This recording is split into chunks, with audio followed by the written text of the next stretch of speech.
Falcons may be the best offensive team in football. They are led by Steve Bartkowski, who threw 31 touchdown passes to lead the league last year.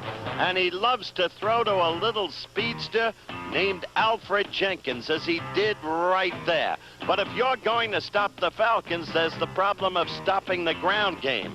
William Andrews, out of Auburn, a blocking back in college, has become one of the great running backs in the National Football League.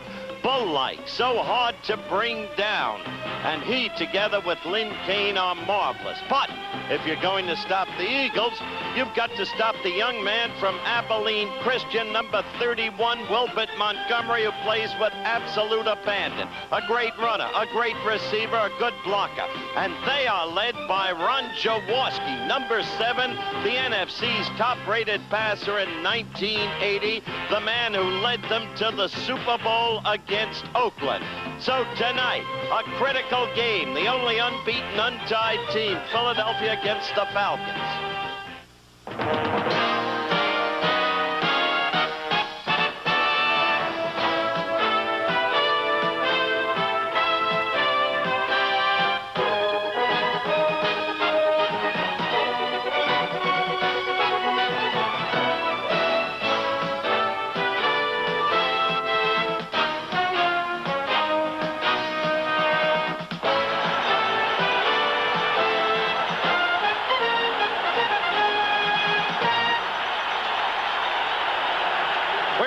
From a jam-packed Veterans Stadium in Philadelphia, ABC's NFL Monday Night Football, the NFC Western champion Atlanta Falcons against the NFC champion Philadelphia Eagles. This ABC Sports exclusive. There is bedlam here in Veterans Stadium. It is the city of brotherly love, but there is no brotherly love here tonight. We think we've got as good a matchup as you could get based on performance up till now. Look at the NFC East standings. The Eagles, unbeaten, untied, the only such team in the NFL. And in the West, Atlanta, a great team, but feeling the hot breath of the resurgent Rams. Hello again, everyone. It's good to have you with us tonight. And we have told you earlier about the offenses of both teams. Let's get to the fences. The Eagles, a brilliant front group that can sack the passer. A defensive secondary that compares favorably with that great Green Bay secondary of the early 60s. And the linebackers utterly superb, even with Berge out, even with John Bunting out tonight. And especially you must watch number 56, a superb athlete, Jerry Robinson. Now, what to look for in the Atlanta defenses, the Giffer will tell you. If we must, I'll watch. Jerry Robinson, he is a good one. For Atlanta, well, they really don't figure to be as good as the Philadelphia Eagles. But quite frankly, they have beaten 3 times in the last 3 years. They've done it in the fourth quarter in a surprising way. For Atlanta, their weakness is defense. Against the pass primarily, because last year they were 25th out of 28 teams defending against the pass. They've tried to improve that. They drafted Bobby Butler, a number 1 pick. They have him at the corner, but they're still weak there, and they're going to miss Joel Williams tonight. They stay in a 3-4 defense all the way, no matter what the situations. And they have 2 really fine linebackers they came up with last year. Number 56 is Al Richardson, and number 50, Buddy Curry. You're going to be hearing their number a great deal tonight. This should be a good football game. There's a tremendous excitement here at Veterans Stadium, sold out, over 70,000, and Fran Tarkenton is with us, and he's on the sideline now with Carl Peterson, a longtime friend and a close associate, personnel director for Dick Vermeil of the Philadelphia Eagles, as he was at UCLA through those successful years. Fran, right now, let's have a word with Carl. Carl, everybody tries to throw against the Falcons. Will you do the same? Yes, we've got to, Fran. We've got to do something to misdirect them a little bit. We're going to run a little misdirection things. We've got to do some speed screens. Got to hurt them on the corner a little bit. They've got some young corners, and they're too good up front to just run at them. Does the height of Carmichael really make a difference against the small cornerbacks? Well, I certainly, you know, in that fade pattern when they're bumping run and right on him, I think you'd agree with that too. But we just got to do something a little bit different than we have the last 2 times, because they've whipped us. But defense is another thing. How do you defense an offense like them? Do you try to stop Jenkins? Well, we've got to stop him, that's for sure. But the 2 things we've got to stop is William Andrews. He's averaged about 5.6 yards the last 2 times we've played him.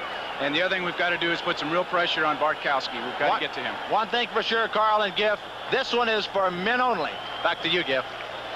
You hit it on the head. It is definitely that, and there is excitement being generated here at Veterans Stadium. A word about Carl Peterson. On this Philadelphia Eagles team that went to the Super Bowl last year, came so close, there are 17 free agents. This is the man that brought them together, put them under the instruction, and believe me, it's emotional instruction when you deal with head coach Dick Vermeil. You had a quick look at Tony Franklin. He will boot deep for Philadelphia. He really gets a foot into it. There is Reggie, they call him Super Nat Smith. He is 5'4", 178-pounder. Came in last year as a free agent. Really is an exciting runner. We're underway. Undefeated Philadelphia against once beaten Atlanta. In the end zone, and Reggie Smith will stay there. Tony Franklin kicking better than he ever has in the 3 years that he's been up.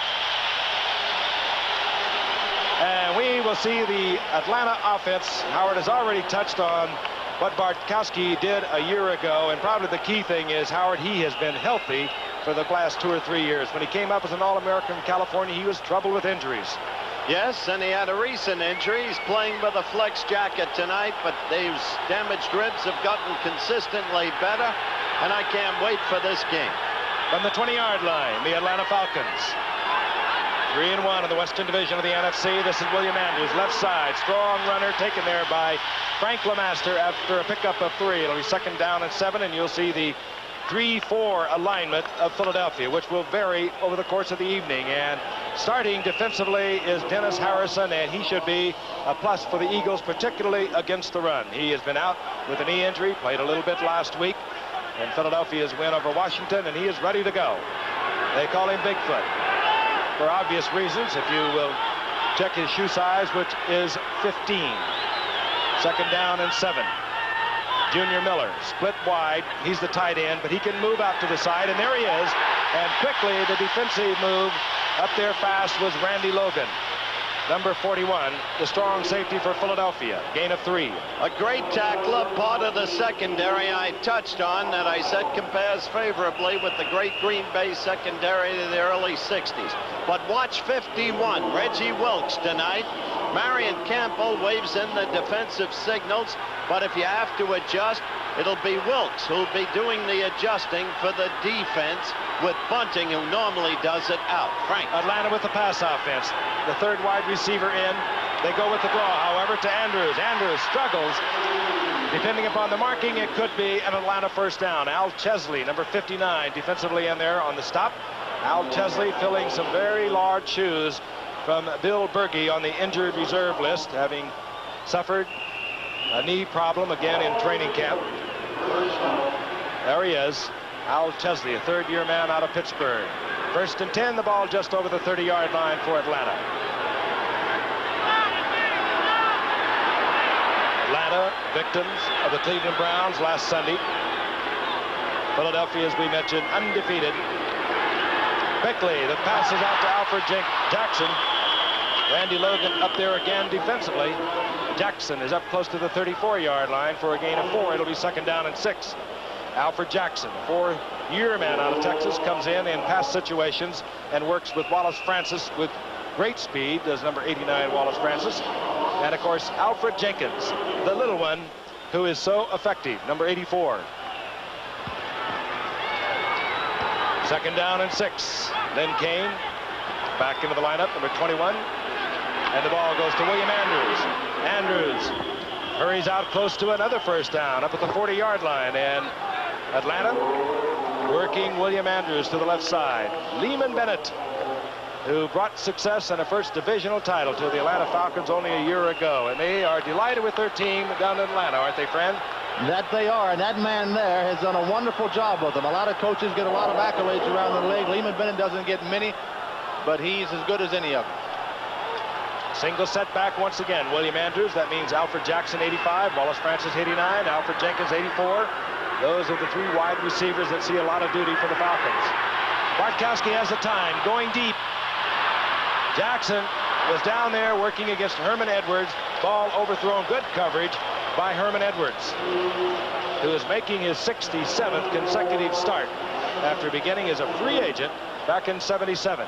Well, I thought the point you made, Frank, was a telling point. 17 free agents on this team. Yes, a tribute to Carl Peterson, who made some good points with Fran in the limited time allowed.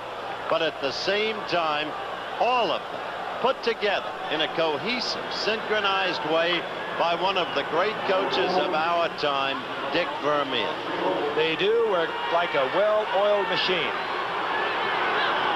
Second down and 10. Bartkowski has the time once again, complete to Kane. Kane short of the first down, up close to midfield, short by perhaps a yard and a half. It'll be third down as Al Chesley drifted back defensively with Frank LeMaster to make the stop. Living in Atlanta, Fran, you've had a special opportunity to see Bartkowski grow, mature, develop as a quarterback. Well, I have, and the greatest thing that's happened to him is that now he has a great team around him. I've never known a great quarterback who didn't have great people around him. He now has that, and he's operating as well as any quarterback in football.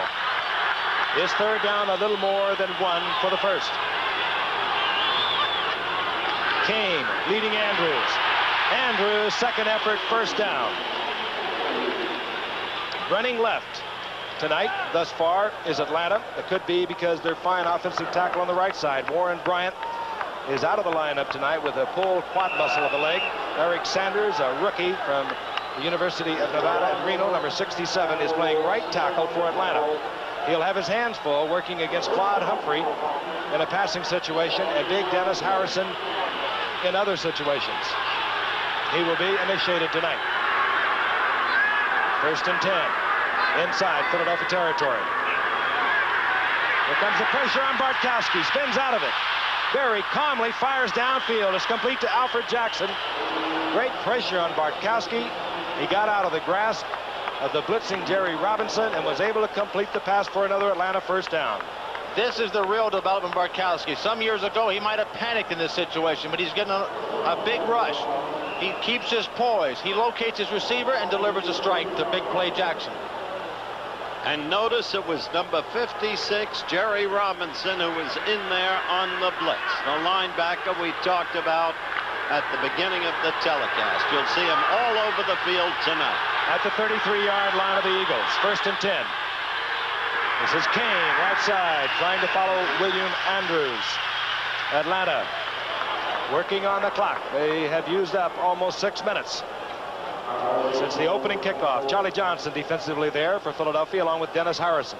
Giff, the trend in the National Football League is to have one big back and you give it to him 30 times. Atlanta has two backs. Both of them block, both of them run, and both of them catch the ball. I don't think there's a better tandem in football than Kane and Andrews. 11th play of this drive. There was no gain by Kane. It's second down and 10. Wallace Francis split to the left. Bartkowski wants Francis. And good defensive play by Herman Edwards. Timed that out beautifully to meet Wallace Francis. It'll be third down and 10. And that is the wrong place to go against Philadelphia. Herman Edwards can play the cornerback position. He's got him man-on-man. Wallace Francis, an excellent receiver. Watch the position of Edwards. He'll come in and make a play on the ball. Ball was perfectly thrown. Made no difference. Edwards is there. Philadelphia changes. They go into a four-man front. That means Claude Humphrey, number 87, bottom of your screen. Defensive left end for the Eagles is in. 5 men in the secondary, third down and 10. Bartkowski has the time, finds the receiver, Alfred Jenkins. Jenkins holds on, first down inside the 20-yard line. Royale Young was there to make the stop. Alfred Jenkins has just extended a remarkable record of well over 70 games in which he's caught at least one pass or more. I don't think he's really more than 5'8". There's Dick Vermeil. 78 games now in which Alfred Jenkins has caught one pass or more. He's only about 5'9", 170 pounds. Deep, he can go. He can catch it over the middle, as you just saw. First and 10, Atlanta. William Andrews, right side. Picks up 3, perhaps 4. It'll be second down and 6. Charlie Johnson defensively there for the Eagles. Yeah, for this leg, a lot of people say, well, some people are not big enough to play or they're too big to play. If you can play like Alfred Jenkins, it doesn't matter what size you are. They don't talk about that. They just talk about the performance. Well, as Frank said, his program listing is 5'9", 170. But today, look how long they've had the ball on this drive. Today, Carl Peterson said, I think he's 5'8" and 166. Second down and 6. Both backs in the pattern. Still Bartkowski has the time. Intercepted. Al Chesley. Chesley lumbering down the sidelines. Here comes Bartkowski to take Chesley out of bounds at the 39-yard line. Bartkowski making the save. Chesley was right in the pattern. And Philadelphia, after having watched Atlanta use over 8 minutes, has the football. Well, here's Bart. He has plenty of time. I don't know really what he was trying to do. He threw it right into Chesley's hands. There's a receiver coming inside. He just overthrew the receiver. And then Chesley makes a good move. The offense kind of just stopped, didn't chase the man. And he's running, and Bartkowski's going to have to make the tackle. So a tremendous effort on the part of Atlanta has been wasted. And right now, Al Chesley is hurt. And keep in mind, as we mentioned top of the show, one of their fine linebackers, John Bunting, is already out of the lineup. The Eagles hurting a linebacker. Chesley is all right, ran off the field, now having a conversation with the rest of the defensive unit that always gets together around Marion Campbell, the Swamp Fox, former Atlanta head coach. Right now, Ron Jaworski leads the Eagles up to the line of scrimmage, just over his own 39-yard line. Over at Montgomery. Very sore hamstring. Number 31 is in there, along with Hubert Oliver, also a very sore hamstring. The Eagles are hurting on offense. Charlie Smith in motion. Play action. Jaworski. And he hits big Harold Carmichael. Carmichael dueling Tom Pridemore and finally going out of bounds, but he's inside the 25-yard line. Tom Pridemore, 5'10", Harold Carmichael, 6'8". 38-yard pickup. Exactly as you look at this ISO on Harold, what Carl Peterson talked to Fran about, the use of Carmichael against the smaller men, and so far exactly the kind of game we expected. The Eagles coming up with a big defensive play when most had counted. Atlanta controlling the ball for 14 plays, 7 minutes and 40 seconds coming up empty. Louis Jamona is in, flanked out to the right. The single setback Wilbert Montgomery. 1st and 10, Philadelphia. 23-yard line of Atlanta. They picked up 38 big yards on that one completion. This is Montgomery. And Montgomery taken by number 79, Jeff Yates, the defensive left end, sliding out to make the stop for Atlanta. But not until Montgomery had picked up 3 yards. Montgomery, by the way, missed last week's game with the pulled hamstring, a game that the Eagles struggled to defeat the Washington Redskins in. Howard, your point of Carmichael gets a smaller cornerback is true, but the only guy that could cover him that could be 6'8" would be Dr. J, and he played basketball for this town. But there are no 6'8" cornerbacks in football that can cover Carmichael. It'll be 2nd down and 7. The ball just inside the 20-yard line. Hubert Oliver, 34, back in there now with Montgomery at setback.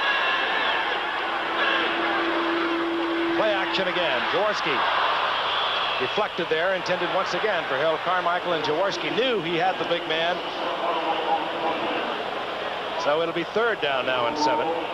Jaworski last week in a 36-13 win over Washington was 14 of 26, 150 yards. Not really a Jaworski day. There's no question they're going to throw the ball at Atlanta. The other teams that played Atlanta this season, 4 teams in all, have completed 64% of their passes against the Falcons. They're much tougher against the run than they are against the pass, but if they run, look for them to run left. That's where Atlanta has the injuries.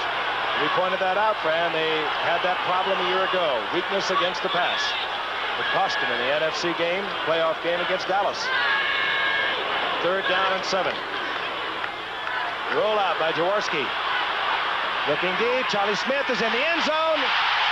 No, he did not come down, both feet in bounds. That is close, my friends. Very close. Charlie Smith, maybe underpublicized because he works with Harold Carmichael, but a big play man, however. Here's the end of it. He's got the ball. Yep, his right foot is on the line. Good call by the official. Here's the old reverse angle trick, and watch that right foot again. It's on that line, Howard. Yep. And we will see Tony Franklin with the 36-yard attempt. And Tony Franklin has been out of sight this year. Ron Jaworski will hold. We watched him as he hammers it through to put the Eagles on top. We watched him before the game, and he was kicking 55, 60-yard field goals just as easily as you might imagine. Philadelphia on top 3-0. We'll be back. We don't doubt that at all. Most of Dick Vermeil's teams are, and you go all the way back to his great 2 years at UCLA before he took over the head coaching job 6 years ago here at Philadelphia. He can fire up ball players. Reggie Smith is deep. Tony Franklin again. Kicks off. High, booming kick. Reggie Smith will have a chance from his 2-yard line. Reggie Smith out to the 20, stacked up there, and it looked as though the ball might have got away from him for a moment. But Atlanta, who used up over 7.5 minutes in their opening drive to come away with no points, watch the Eagles come back, use 1 minute and 9 seconds to get 3 points. There it is. And the point there is that's one of the most deceptive statistics in the game. Time of possession. Points on the board is what counts. Right. 22-yard line for Atlanta, but we know Atlanta can move the football. And this man can really move it. William Andrews. He had kept on his feet. He could have tacked on much more, but he gets the first down out close to the 35-yard line. Interesting point. They ran behind Eric Sanders, the rookie right tackle, who's replacing Bryant. Let's watch him over here. 67 is Sanders. And he hooked his man in, really, and Andrews still ran by him. It was a good block by Sanders. 1st and 10, Atlanta. Wallace Francis. Split to the left, top of your screen. Great speedster, number 89. 3-man rush, no pressure. And Jenkins was open, and a good defensive play. Roy Nell Young. He really did a nice shot. He's 10 yards off Jenkins at that point. But once he gets to about 20 yards, he tightens up on Jenkins and makes a wonderful play. Good key there for youngsters that play this game. You watched Roy Nell Young. He watched Jenkins all the way. He wasn't even watching Bartkowski. And when Jenkins made that cut, that's when he looked to Bartkowski. Bartkowski would have more success throwing a quicker route than going that far down the field on Young. Yes, indeed. He's got him off like early. 2nd down and 10. Draw play, Andrews. Andrews just carrying Eagles out over the 40-yard line for a gain of 6. It'll be 3rd and 4. He is some kind of strong. He is a bull, an absolute bull. He came into national prominence right here in Veterans Stadium on a Monday night. Nobody really knew his name. As at Auburn, as I said in the opening of the telecast, he was a blocking back. For Joe Cribbs and James Brooks, who were at Buffalo and San Diego respectively. They discovered the man was a tremendous runner and tremendous coming out in the backfield as a receiver. They are using him superbly. 3rd down and 4. Bartkowski up on top. Ball deflected and picked off. Reggie Wilkes, who is filling in for an injured John Bunting, comes up at the 2nd. Eagle turnover. And again, great field position inside Atlanta's 40-yard line. That ball was deflected, went right into the hands of Wilkes. And as you look at the end zone replay, this is the kind of team the Eagles are under Dick Vermeil. Every edge, every opportunism, they take advantage of. They're just tremendous in this area. You saw his left foot step out right there. Frank. Reggie Wilkes being congratulated. He was filling big shoes tonight, that of the veteran John Bunting. We'll be back. Those are the Eagle players' wives thanking Mr. Toes. We are not sure, but I think that they were given some other appropriate gifts a year ago by Mr. Toes, who loves his football team. He gets as fired up as the coach, Dick Vermeil. 1st down and 10. Philadelphia on top 3-0. They have the football, 38-yard line of the Atlanta Falcons. Montgomery and Hubert Oliver, setbacks for Philadelphia. This is Montgomery, screen in front of it. And Montgomery, 1st down close to the 25-yard line on a beautifully set screen. If there's any question to how healthy Mr. Montgomery is tonight, that answered it right there. He had a pulled hamstring, but did he take off? Carl Peterson told us they'd have quick screens. This is a kind of a running screen. Doesn't take as long as the delayed screen. He gets the ball out to Montgomery quickly. The lineman block on the run. He doesn't need much, and he turns it on. Gets hit by the senator from West Virginia, Tom Pridemore. Well, Baker and Sizemore out there throwing the blocks for Montgomery. 26-yard line of Atlanta. One turnover. Interception by Chesley led to 3 points for the Eagles. They're threatening again. This is Hubert Oliver, the rookie from Arizona, a 10th round pick. He's forced into service tonight. Leroy Harris, hurt early in the year with a broken arm. Perry Harrington, a broken fibula. So the Eagles are hurting. And Wilbert Montgomery, of course, we told you about a pulled hamstring. 2nd down and 8. Gain of 2 by Oliver. Who, by the way, is hurting himself. Watch Montgomery. He plays with absolute abandon. I don't know how long his career will last the way he plays, but while he plays, he is simply great.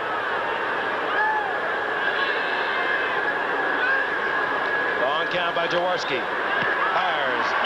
Charlie Smith, the receiver, inside the 20-yard line. A gain of 5. It'll be 3rd down and a long 2. Kenny Johnson defensively there for Atlanta. Yeah, when you look at the Philadelphia team, you've got to defense 2 people, Harold Carmichael and Wilbert Montgomery. Half the running plays and pass plays go to one of those 2 people. You would think Atlanta would try to take them away, and then Charlie Smith may be a factor. Keith Crefley may be a factor, but so far they haven't really stopped Carmichael or Montgomery. 3rd down, call it 3. It's a situation that should put Jaworski into the pass. He does not. The quick toss. Oliver, left side, short of the 1st down. It'll be 4th down. We should see Tony Franklin once again. Don't quite understand calling Oliver's number on that. Well, sometimes you outsmart yourself, Howard. You think that they're going to try to take away your 2 big guys, and you go to the other people, but they really haven't taken away Montgomery or Carmichael. I would stay with them a while. So here comes Tony Franklin, 8 of 10 thus far in the season. 34-yard attempt. Last year, off season for Franklin, 16 of 31 as a rookie. He was sensational. 23 of 31 in 1979. On its way, couldn't be better. So the Eagles have to settle this time for 3 more. They lead 6-0. All their points off the foot of Tony Franklin. Tony Franklin is hit twice now. He kicks barefooted, of course. Anyone who follows this game knows this. Now watch the whip he gets into that leg. Snaps it. Just like a slingshot. And does he get the distance? 34-yarder for Tony Franklin. Set now to kick off. And the Supernet, Reggie Smith, awaits the kick, which is a short kick, and is taken by Scott Warner, the rookie from Georgia. And Warner out close to the 25-yard line, where Atlanta will have possession once again. Frank, it's my observation that based upon the calls made in the last Eagles series, they came up short again. Twice they've had a chance to get in there. They haven't. They've come away with 2 field goals. With Atlanta's offensive firepower, they can take the lead with 1 Bartkowski bomb. So don't be misled by the flow of play thus far. The Eagles haven't truly capitalized. Al Jenkins out to the left on 1st and 10. William Andrews gets a block from Kane, cuts back, barrels into Randy Logan, carries him forward for a gain of about 8, dragging Al Chesley with him. He is some kind of power. I'm really amazed at how well Atlanta's running the ball on the Eagles. When you can run on 1st down for 10, 12 yards, which they did a while ago, they get 9 yards here on a run. That makes quarterbacking a lot easier. Atlanta has been a bit of a jinx for the Philadelphia Eagles over the past 3 years. They have met 3 times. Atlanta has won each of those 3 meetings. As Bartkowski looks over a 2nd down and 2. Andrews easily the 1st down out to the 37-yard line. Reggie Wilkes helping out on that tackle. You know, he may have got national publicity on our Monday night game, William Andrews we're speaking of, but when he came in as a rookie, he shocked everyone. In his first game against New Orleans, he went for 167 yards, a near NFL record. He came right back the next week, and as we mentioned, went 124 yards against the Eagles.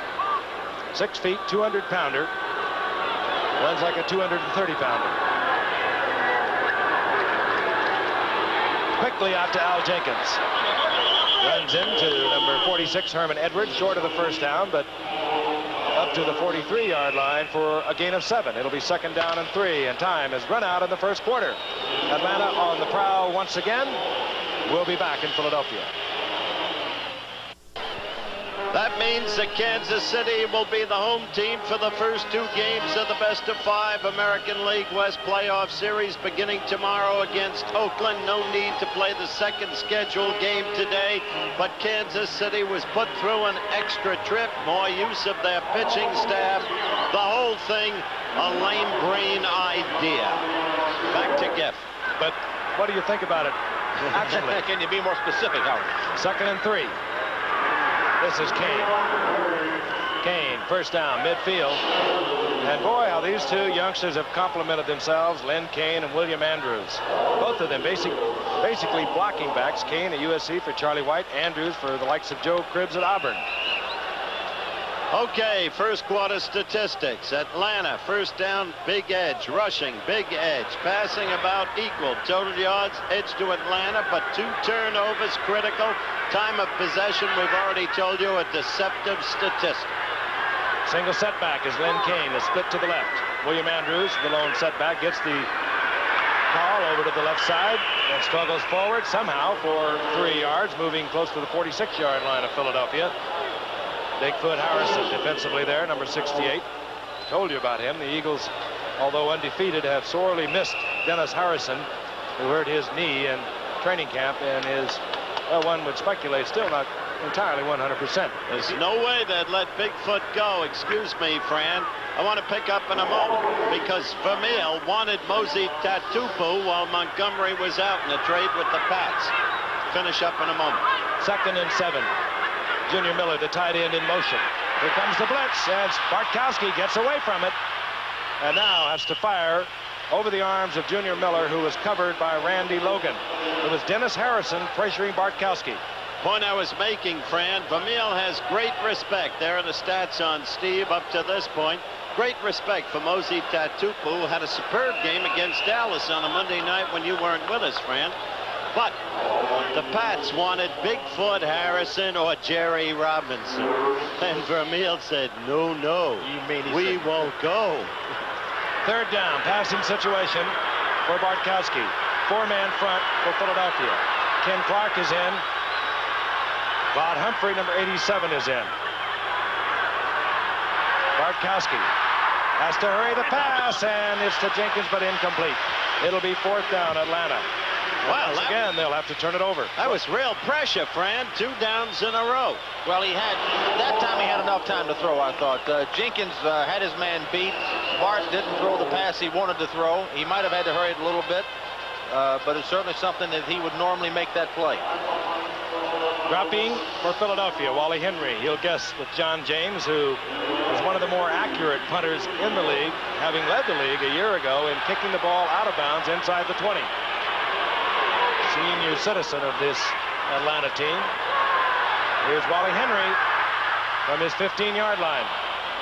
Back to the 20. And so Philadelphia will have a 1st and 10 at their own 20-yard line on a kick of 33 yards by John James, who did not catch the sideline. Philadelphia on top 6-0. We're in the 2nd quarter. Well, it's the Oktoberfest of sports for ABC Sports, and it begins tomorrow with the American League Divisional Playoffs. Oakland against Kansas City, 3 o'clock Eastern, and then Wednesday night, the Yankees against Milwaukee. Be with us. You going to be in both places? No, I'll just be in Milwaukee. All right. So Red Giroux. 1st and 10 for Philadelphia. Wilbur Montgomery gets a block from Oliver, and then Montgomery showing his power as he's out close to the 27-yard line, gain of 7. That was what I meant, Frank, by absolute abandon. Did you see that guy accelerate, Fran? Well, his average per rush this year is 5.7. Now, 4 yards a rush is an exceptionally good average. I think I'd keep giving him the ball as long as he could breathe. He is one tough cookie. He had an off year last year, a little over 700 yards, but when he had to be there, he was there for the Eagles. Hurt a knee, an ankle, had a groin pull a year ago.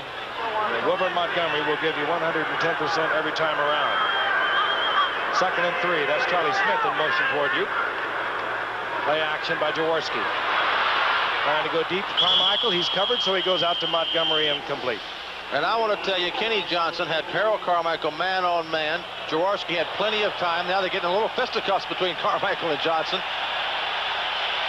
As you look at Jaworski down, I think there's a flag back there, too. We might have roughing the passer, but Johnson covered him exceptionally well. This will be the first penalty flag we've seen thus far tonight. Atlanta is a very aggressive team, Giff. They get a lot of these penalties. Personal foul on a defense, number 79, roughing the passer. Jeff Yates a little late against Jaworski. The first down for the Eagles at their own 42-yard line. 12:26 remaining in the first half. 2 turnovers, each of them leading to a 3-point field goal by Philadelphia. That's our scoring. The Eagles on top 6-0. Oliver, the rookie from Arizona. Now the single setback as Montgomery moves to the wing.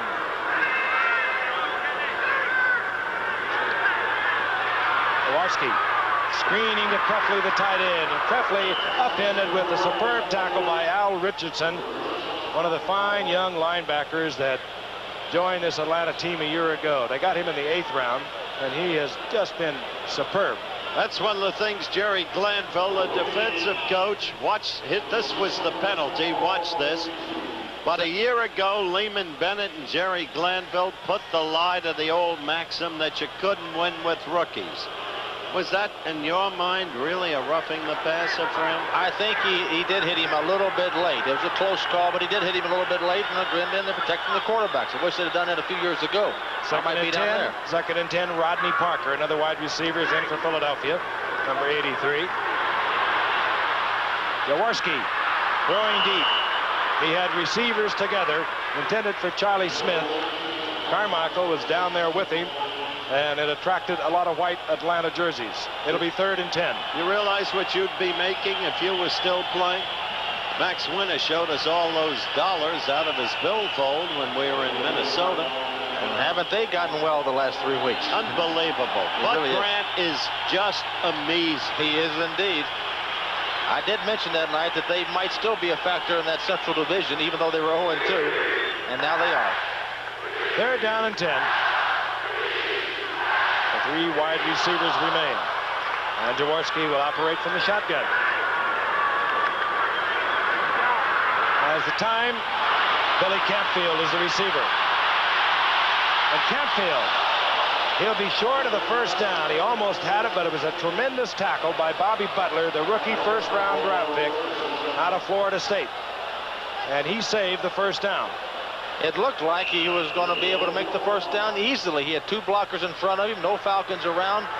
But the Falcons, they just swarm over you.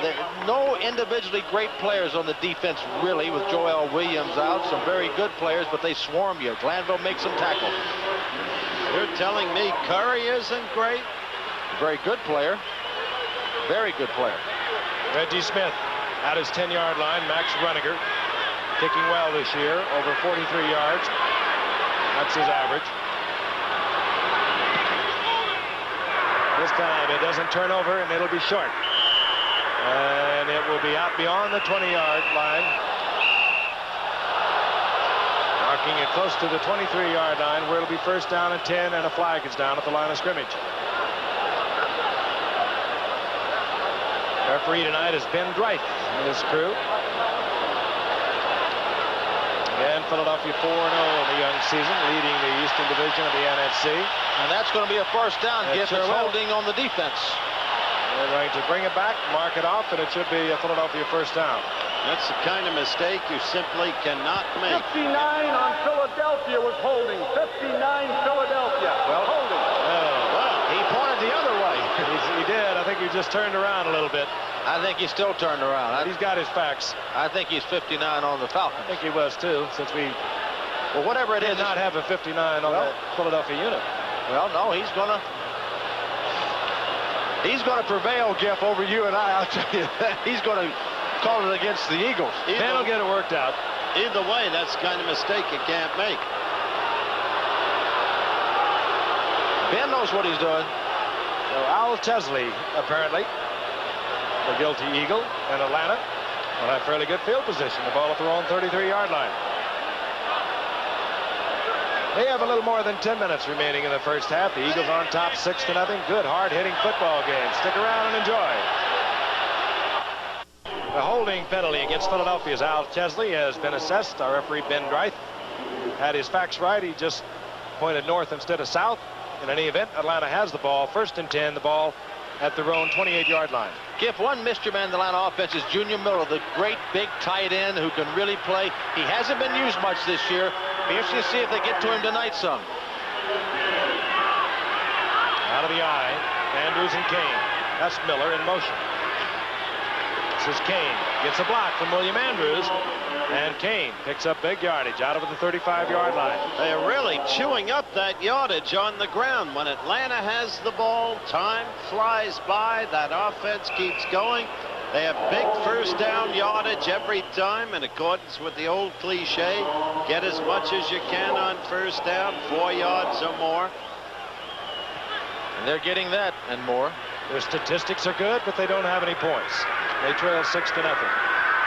Andrews this time stacked up out over the 35, up close to the 37, short of the first down. It'll be 3rd down and perhaps 2 as Charlie Johnson slid out there defensively for Philadelphia. We have another biggie next Monday. Critical game again. Buffalo playing host to the team that used to be their nemesis, Miami, but the Bills cracked that last year. And with Chuck Knox and in the wake of the Dolphins' tie with the Jets, the Bills are looking forward to beating the Dolphins, if they can, and moving in tight on Miami. 3rd down and 2. Andrews. And it will depend on where they mark. It's very close to a first down as a tremendous surge by the Eagles' front 4. Stacked up this man. That's a lot of man to stack up. You know, you talked about the stats, how Atlanta's running the ball. The thing that you have to do to score points, you've got to make big plays. Big plays come from the passing game. The Falcons not only have not made big plays from the passing game has hurt them with 2 interceptions. They'll bring the yard markers out. And Andrews will get the first down. As much as we talked about the Atlanta defense, Fran, you mentioned it, and I agree, they don't have any really great players over there. They're good players, and in years to come they might become great, but Philadelphia amazes me. You look at that defensive unit, and they just play so well together. Yes, they do. No, really all pros over there. A lot of good players that, and they play great defense. No question about it. Of course, probably Jerry Robinson, number 56, right linebacker, there at the bottom of your screen. Bartkowski has to hurry the ball to Alfred Jenkins. Actually, he did not have to hurry, but he did, and it's incomplete. There's no question about it. Bart is having a good year this year. Had a great year last year. Tonight, he really hasn't gotten into the rhythm of the game yet. I'm not sure Jaworski has either. I'm sure he will before the night is over. Both of them are excellent quarterbacks, but he had time to throw. Jenkins was open. He underthrew him. Time remaining in the first half. Again, Bartkowski also playing in a flak jacket tonight. Very sore ribs. Damage against Green Bay a couple of weeks ago. He looks over a 2nd down and 10. Screen, William Andrews. And Andrews taken on a good defensive play by Charlie Johnson, who moved all the way from nose tackle, sliding out to the right to make the stop. You will not see a better play than that. I can't believe it. Watch this from the end zone. Big Charlie Johnson, who must weigh about 270. Watch him on the nose. He's going to go out with the screen. He's going to get out and fight off a blocker right in front of Andrews. Watch him fight off the blocker and make the play. And Andrews, pretty nimble back and nifty back there. He still does it. Some play. 3rd down, 14. Jenkins left. Wallace Francis, Alfred Jackson, they're split to the right.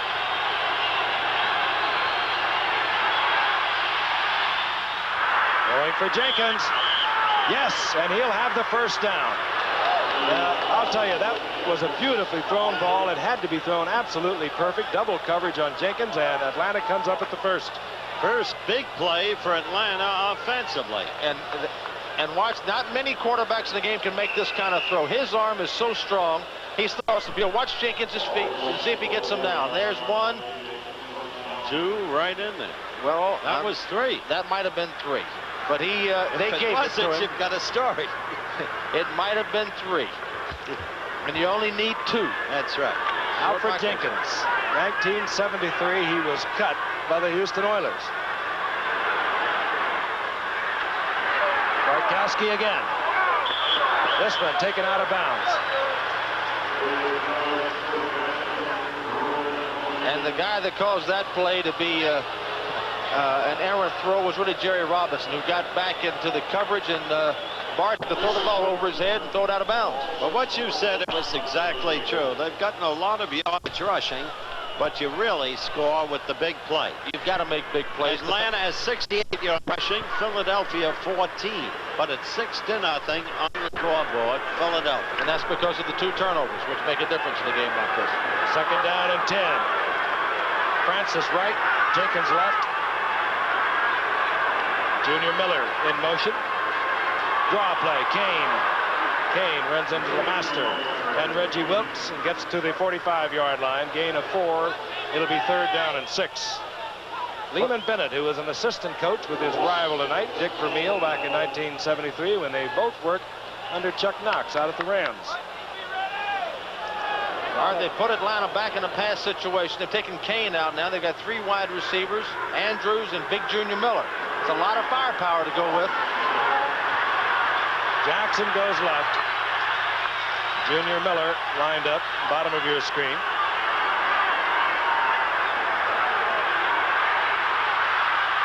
Going deep. Jennifer Jackson, and back there defensively, and coming up with the play is Randy Logan, and this should go against Jackson. Yep, I think it was offensive pass interference. Jackson really trying to keep Logan from the interception. No. Well, I'd like to see this again. I'm not sure. Calling that against Logan. Well, let's watch it. Here goes Jackson, and you people can watch it for yourself. Logan's got good position, perfect position.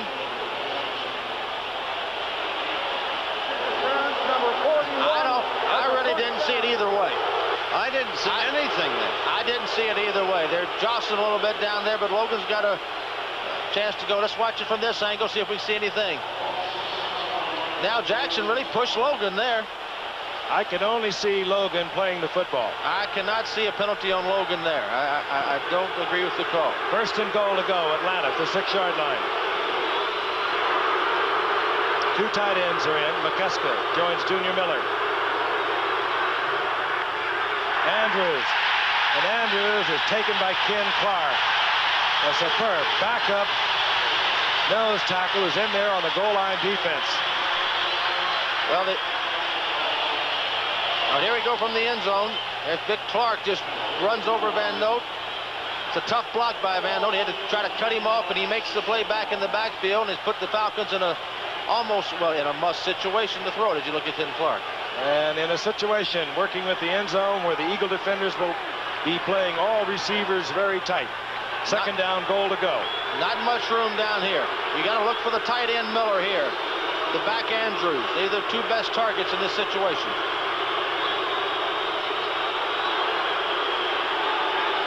Bartkowski changing off. Flips it up.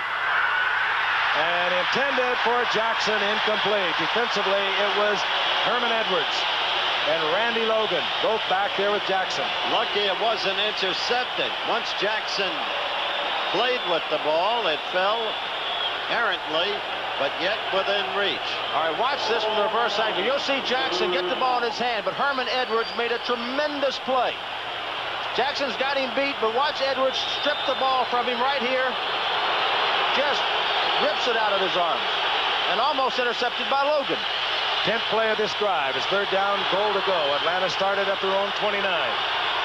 Watch Miller. Jackson in motion. Bartkowski is a man wide open. It's Jackson is there, and in the arms of Herman Edwards.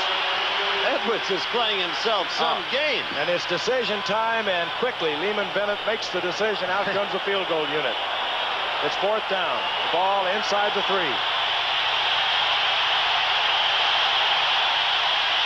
No hesitancy on the part of Lehman Bennett. Well, both teams have gotten down close, but it shows the quality of the two teams' defense. Against good offensive football teams, they've shut them down. The Falcons twice, and now the Eagles once. It'll be a 19-yard attempt by Mick Luckhurst, rookie from the University of California. Ball dribbles along the ground. Luckhurst hits the crossbar. It's no good. I don't believe it. That ball was a snap by center Eric Sanders. Dribbled along the ground. John James came up with it. He could not get it upright, and the ball hit the crossbar, and Philadelphia has the ball at their own 20-yard line. John James is the holder. Eric Sanders did not snap the ball well. It dribbled along the ground. James was able to get the ball, but he couldn't set the ball down properly. And Carl Hairston blocked that field goal attempt, but it really cannot blame Luckhurst because the rhythm of the kick was thrown off by the errant snap. Well, that's not even really the point, because here's the center. Watch this. Watch it dribble along on the ground. James got to act like a third baseman there. But watch big 78, Carl Hairston, block it. And it boils down to Atlanta. Still has their goose egg on the scoreboard. Philadelphia on top 6-0 with 2 Tony Franklin field goals.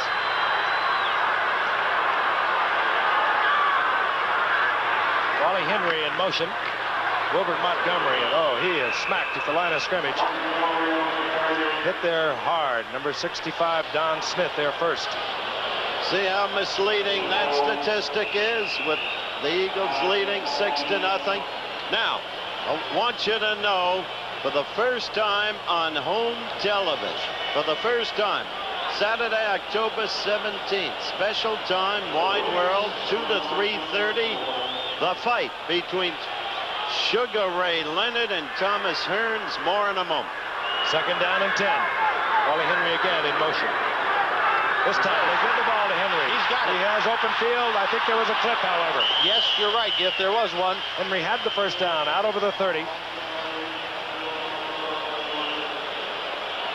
The flag is down. Both teams have had opportunities. They're opportunistic teams, but neither team has capitalized tonight on the gifts they've had. And that, my friend, is the key point. Atlanta, on a questionable call, was inside the 10 of the opposition. They couldn't even score. Now, you remember the great fight, World Welterweight Championship at stake. Ray Leonard against Thomas Hearns. You'll be seeing it on home television for the first time. Saturday, October 17th, 2 o'clock Eastern Time. Special time, Wide World. Keith Krefli holding the ball back at the 10-yard line. There's Marion Campbell, head defensive coach of the Eagles. Used to be the head coach of the Atlanta Falcons. In fact, it was Lehman Bennett who replaced Marion Campbell. A lot of curves and bends on the highway in pro football. 2nd down, 20. Single setback. Oliver gets the draw call and gets out close to the 15-yard line. Lyman White defensively there for Atlanta, the rookie from LSU. The minute Campbell was fired, Vermeil hired. He wanted that man. A great defensive coach. No question about it. He's been a great defensive coach at the Vikings, back when I was there some years ago, out at the Rams, to the Falcons, and now here. Old Georgia Bulldog, he is. 3rd down, 15. Atlanta, as they customarily do, they stay in their 3-4. Hand off to Montgomery. And Montgomery taken out of bounds at the 24-yard line, far short of the first down. It was Bobby Butler who put the hit on Montgomery, and he has made some fine tackles tonight. He's made great progress since we saw him in the Hall of Fame game. Number 87, the great elder statesman, Claude Humphrey. In point of fact, one of the remarkable people in contemporary American sport. There was a reason why Studs Terkel elected to interview him and write about him in Studs' recent book. Reggie Smith is deep. Max Reniger will punt for Philadelphia. The reason Humphrey is here is because of Marion Campbell. He had retired at Atlanta. Reniger with no pressure just holds the ball. Gets off a beautiful kick. Reggie Smith is smashed at the 30-yard line by JoJo Heath. But Reniger did not have any pressure. He held the ball. It gave JoJo a chance to get deep downfield. Smith was lucky he held on, and Atlanta will have a 1st and 10 at the 31-yard line. Veterans Stadium in Philadelphia sold out, over 71,000. 4 minutes and 7 seconds remaining in the first half, and Philadelphia leading the Atlanta Falcons 6-0.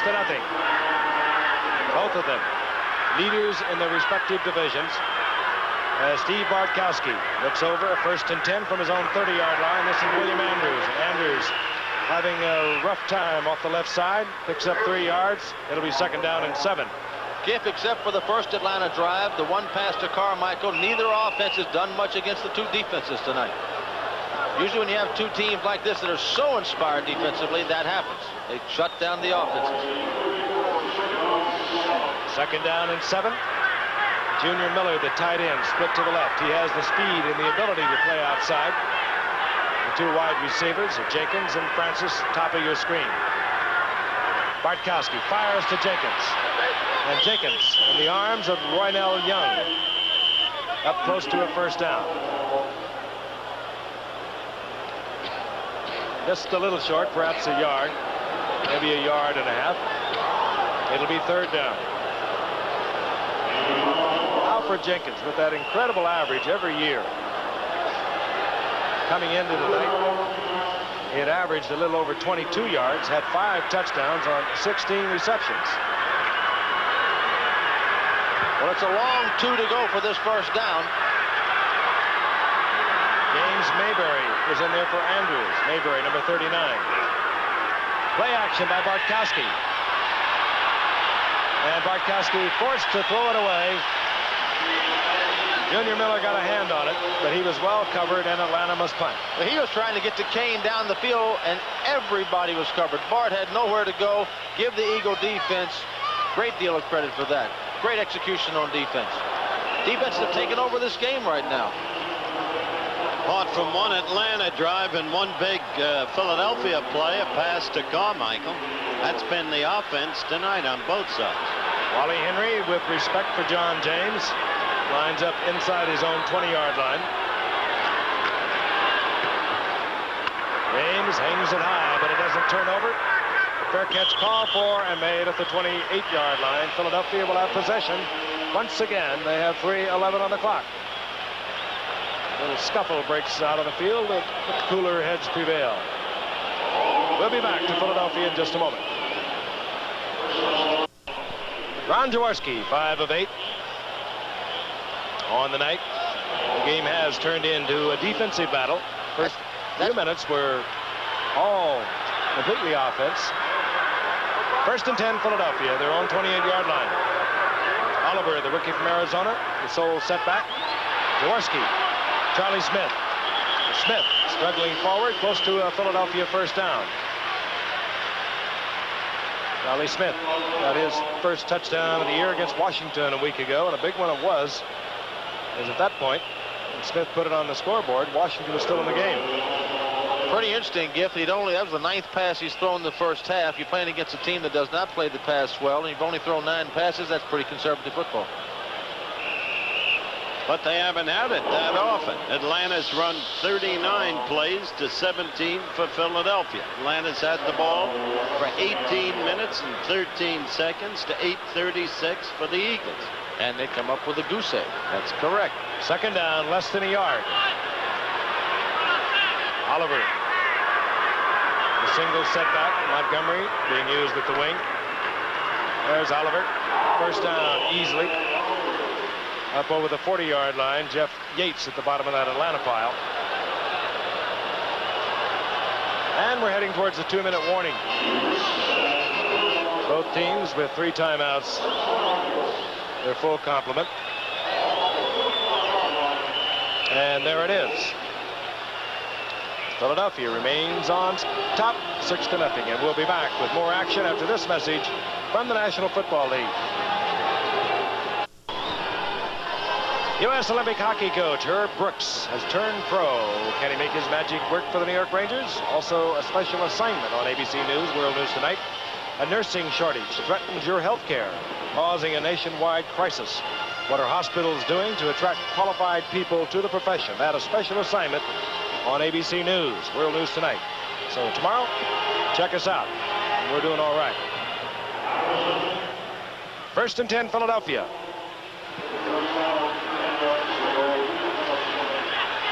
Just over their own 40-yard line. Billy Campfield, Wilbert Montgomery in there, flanking Jaworski in the shotgun. 3-man rush by Atlanta. Montgomery. And Montgomery gets away from one Falcon, but down he goes, and he got a late hit out of the 43-yard line. I don't think there's any question about that one. As I mentioned before, Atlanta gets 2 or 3 of these every week. Very aggressive team. Lehman doesn't want to take the aggressives out of him. I'm sure he doesn't want this type of penalty. This is a big penalty. And you can see easily what the Eagles are thinking as you look at this from the end zone. Let's look at it first. They've got Carmichael actually triple down the field. He's going to swing it out to the left, a little screen pass to Montgomery. Missed tackle by Laughlin. Goes down, and there's the spear by Kuykendall. And a good call. Crazy. It is a good call. That is a huge penalty. A senseless one if you really put it in perspective, because now Philadelphia close to field goal 1:52 remaining in the half. We'll have a 1st and 10. They're at the 41-yard line of Atlanta. Think touchdown, settle for field goal. And one other thing, you want Personal foul, late hit on number 54, the defense. That's a 1st down. And the other thing, you want to use your clock. 1:52 left in the 2nd quarter. You want to either kick your field goal, score your touchdown, and leave the other team no time. Let's see if they can do it. 3 timeouts for Philadelphia. Out of the shotgun once again. Campfield, 37, is a good receiver, as is Montgomery.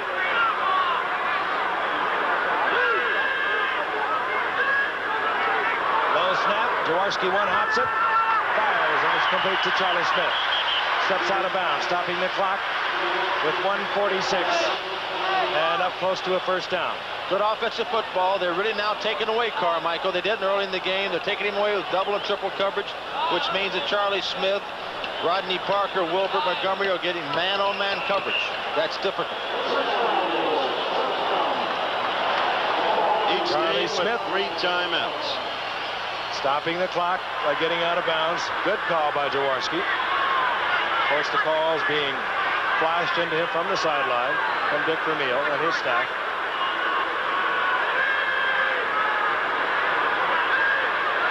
On 1st down. Throws it into a crowd to Rodney Parker. Incomplete. Rodney Parker really bombed. Little sticky there.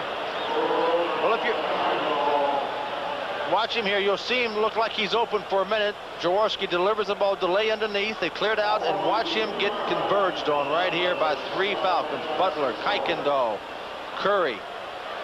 Atlanta now in their defensive set are content to go with a 3-man rush, which will cause Jaworski no problem from a rush standpoint to drop an 8 men back in the secondary in hopes they can cover people. This is what many people thought was a weakness in their strategy last year. You might recall Dallas with their 2 touchdowns in the playoff game late in the game to win. Man wide open. Great catch. Did he hold on in time? I believe he did. Yes, Charlie he Smith. did. It's a proper call. Charlie Smith had possession. Atlanta may argue, but he had possession. Touchdown, Philadelphia. And it was a great catch. It was. At that time, Atlanta came with the blitz. They came with Buddy Curry, but there again, Charlie Smith is going to be man-on-man with Kenny Johnson. Here comes Curry, untouched, really. Jaworski makes a good play. Johnson couldn't handle him man-on-man. Smith beats him easily. Ball's underthrown. They get a touch. Pretty close touch. Think touchdown, settle for field goal. Quite a contrast from the way the Jets finished yesterday. Tony Franklin for the conversion. And the Eagles have moved out on top. They lead 13-0. Once again, in the 3 previous meetings of these teams, Philadelphia has been on top going into the 4th quarter, only to lose. Look again. Here's the last part. As you can see, he's got him beat easily. He's got man-on-man coverage. He's got the ball, hits the ground. He's all right. Ball pops out. And Touchdown. they are watching this, Frank, in Los Angeles. Well, I'm sure you're giving me a hint. Well, if the Falcons lose, the Rams are now 3-2. They'll move right into a tie. I thought it was more than a hint. You are not often that subtle. It's very hard for a team to play 16 weeks consistently good. The Rams had their problems early, but obviously they've got them solved somewhat for now anyway, and playing pretty good. Here's Reggie Smith. Franklin, when he gets his foot into it, he'll put it deep into the end zone.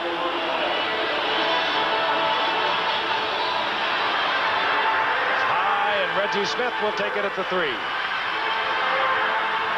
And the super nap gets in trouble at the 20, tries to get out, and they'll mark it up close to the 20-yard line. Ray Phillips down there first for Philadelphia. All right, that tells a lot. 2 quick turnovers. 2 scores, field goals, punt, missed field goal, hit the upright, and then a punt. As Franklin once again, you might suspect that might be a little painful late in the year playing up in Buffalo or Minnesota. Or how about right here in Philadelphia? It's cold enough here. He says it doesn't matter. He has a little callus on the top there. Yeah, he needs to have one. 1st and 10. Atlanta has 3 timeouts. We'll have an idea, get a chance to figure out what they intend to do, and they're going to go for points. Al Jenkins. Incomplete. Now this is a place where Bart's got to be very careful because he throws the interception down here right now. He gets his team a little bit out of range against an Eagle team. And Tony Franklin has great range. He can kick it from 50, 55 yards. There he is. Coming back this year from an off-season a year ago. 3rd round pick in '79 out of Texas A&M, where he really hung up some standards to be followed. 2nd and 10. Out of the shotgun. Screen. Andrews. Andrews strong running. Out over the 35. 1st down at the 37-yard line. Gibb, would you call him a north-south runner? I mean, he didn't know how it is to go sideways. He goes right up the field. Atlanta uses one of their timeouts as we'll watch Andrews once again. Bart said, I'm getting a little pressure. I'm going to throw a little screen out here to Andrews. William, you take it and do your thing. There's old Van Note getting a block. And that's all. Scott gets a block. And Andrews runs over a couple of people. He's fun to watch. He is that. William Andrews. He said hello to old Bernard Wilson there from Vanderbilt University. Bartkowski sliding over and visiting there with Lehman Bennett. They're, of course, in communication with their assistant coaches up in the press box. They'll have 2 timeouts remaining. Tell you about college football coming your way this Saturday. It's a technologistic for the game and time in your area. College football here on ABC. Where is Wisconsin Stout? Right outside of Platteville. 1st and 10 Atlanta. Their own 38-yard line. They have 2 timeouts. They trail 13-0. Bartkowski under pressure. Fires to Jackson, is complete. Up near midfield for another Atlanta 1st down, and now they'll hurry into their 2-minute offense. That was a great throw by Bart. He had a guy right in his face coming right at him. He still got the ball out there. This team is explosive. They can score quick, but they're going to get some pretty good defense. They got the 1st down. Now Bartkowski will kill the clock with the incompletion. Again, Jackson, intended receiver, covered well by Roynell Young and Herman Edwards. 41 seconds remaining in the half. And what a lift it would give the Falcons to be able to go into the locker room with some points on the scoreboard. It would indeed. They've been struggling offensively the entire night. Nothing to show for it. Falcons beat New Orleans in their opener. They beat Green Bay. They beat San Francisco. Stumbled last week against Cleveland, 28-17. Eagles open against the Giants, took them 24-10. Then they beat New England. Then they beat Buffalo. And they didn't play well, but they beat Washington last week. Second down and 10. Andrews, single setback for Atlanta.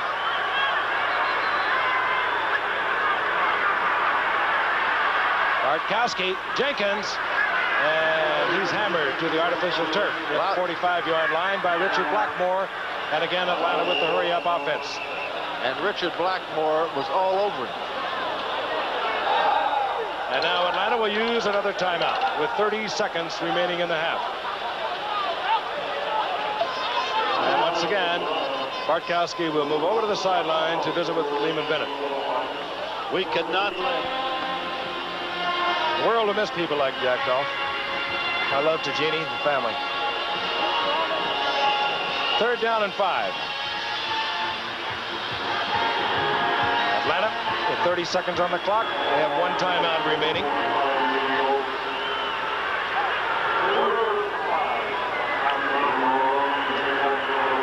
Jackson goes out to the right and Jenkins goes to the left. Shotgun once again for Atlanta.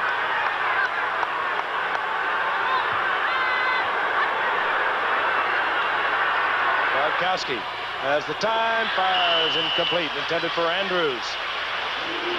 Stops the clock with 25 seconds. And it'll be third down. I'll tell you, the Eagle defense Fourth down, is tough. rather, and we'll get James. The coverage was good. They were putting good pressure on Bartkowski. He got hands up in his face, and he didn't have anywhere ready to go with the football. John James is on. Philadelphia thinking that James might try just about anything. They don't even have a deep man. And he'll kick away. Looking for the corner, and he does not get it into the end zone. Touchback with 16 seconds remaining in the half, and Philadelphia will have a first and 10 at their own 20-yard line. Lehman Bennett now in his 5th year. He's done some remarkable things in Atlanta. Broke even in 77, 9-7 in 78, fell back in 79, but last year 12-4, the first divisional playoff in the 16-year history of the Atlanta Falcons.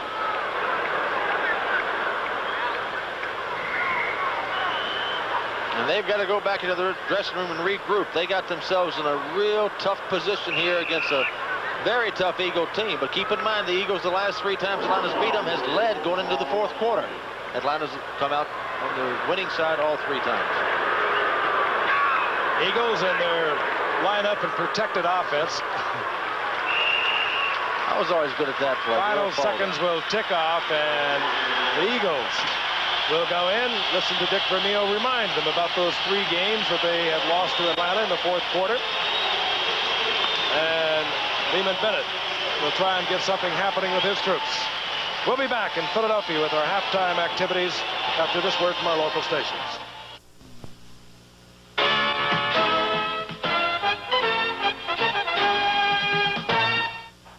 There was a stunning surprise at Bush Memorial Stadium yesterday in St. Louis. Jim Hart had himself a great day. There are the stats.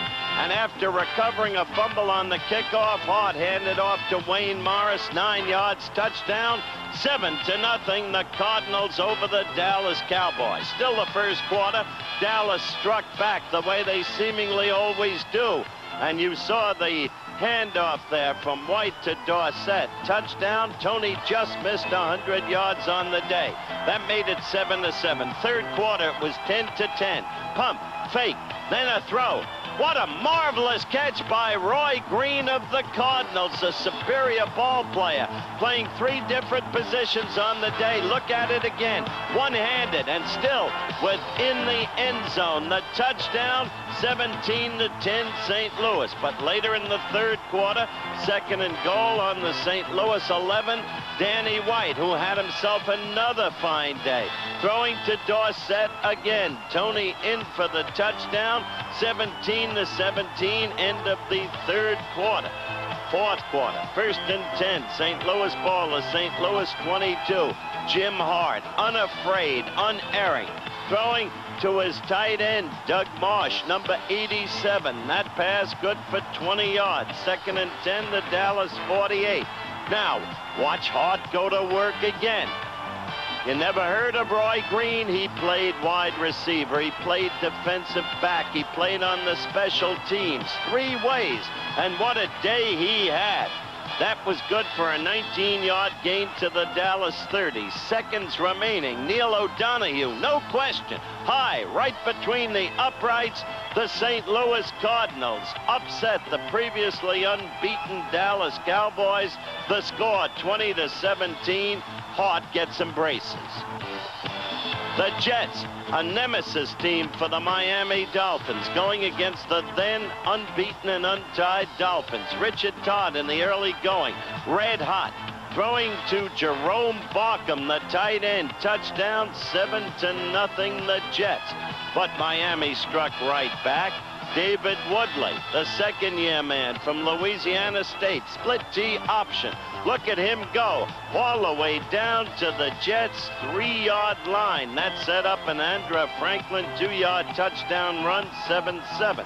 Still the first quarter. Richard Todd throwing to the speedster, Wesley Walker from California, coming back to his all-pro form. That was good for 46 yards. After that, Todd threw to Walker for a touchdown. But Don Strock in for the injured Woodley. Threw this one to a man who had a simply superb day, Nat Moore, number 89. And with 3rd and goal to go on the 6th, Don Strock threw again. And this tied it up at 14 because Nat Moore, look at his stats on the day. He set a Dolphins single game record. Richard Todd trailing 21-14, fourth quarter. Throwing right there, tipped by Blackwood, tipped by Taylor, but Wesley Walker had it. A miraculous touchdown, 21 all. After that, Miami had the ball. 2nd and 8 on the Jets' 23. And here goes Don Strock again. The young man, now a veteran from Virginia Tech. Once again, the irrepressible Nat Moore. 28-21 Miami. Jets ball. And Richard Todd, what a day he had. Throwing that pass. Didn't look like it could be caught. Bobby Jones, surrounded by 2 defenders, took it, went in, 28-28. And that set up an overtime game. And that would create some controversy because in the overtime, the Jets dominated, but elected to run the football with less than a minute remaining twice. Leahy trying a 47-yard field goal. You see the chagrin, the despair, wide against the wind. So it was 28-28, a tie game.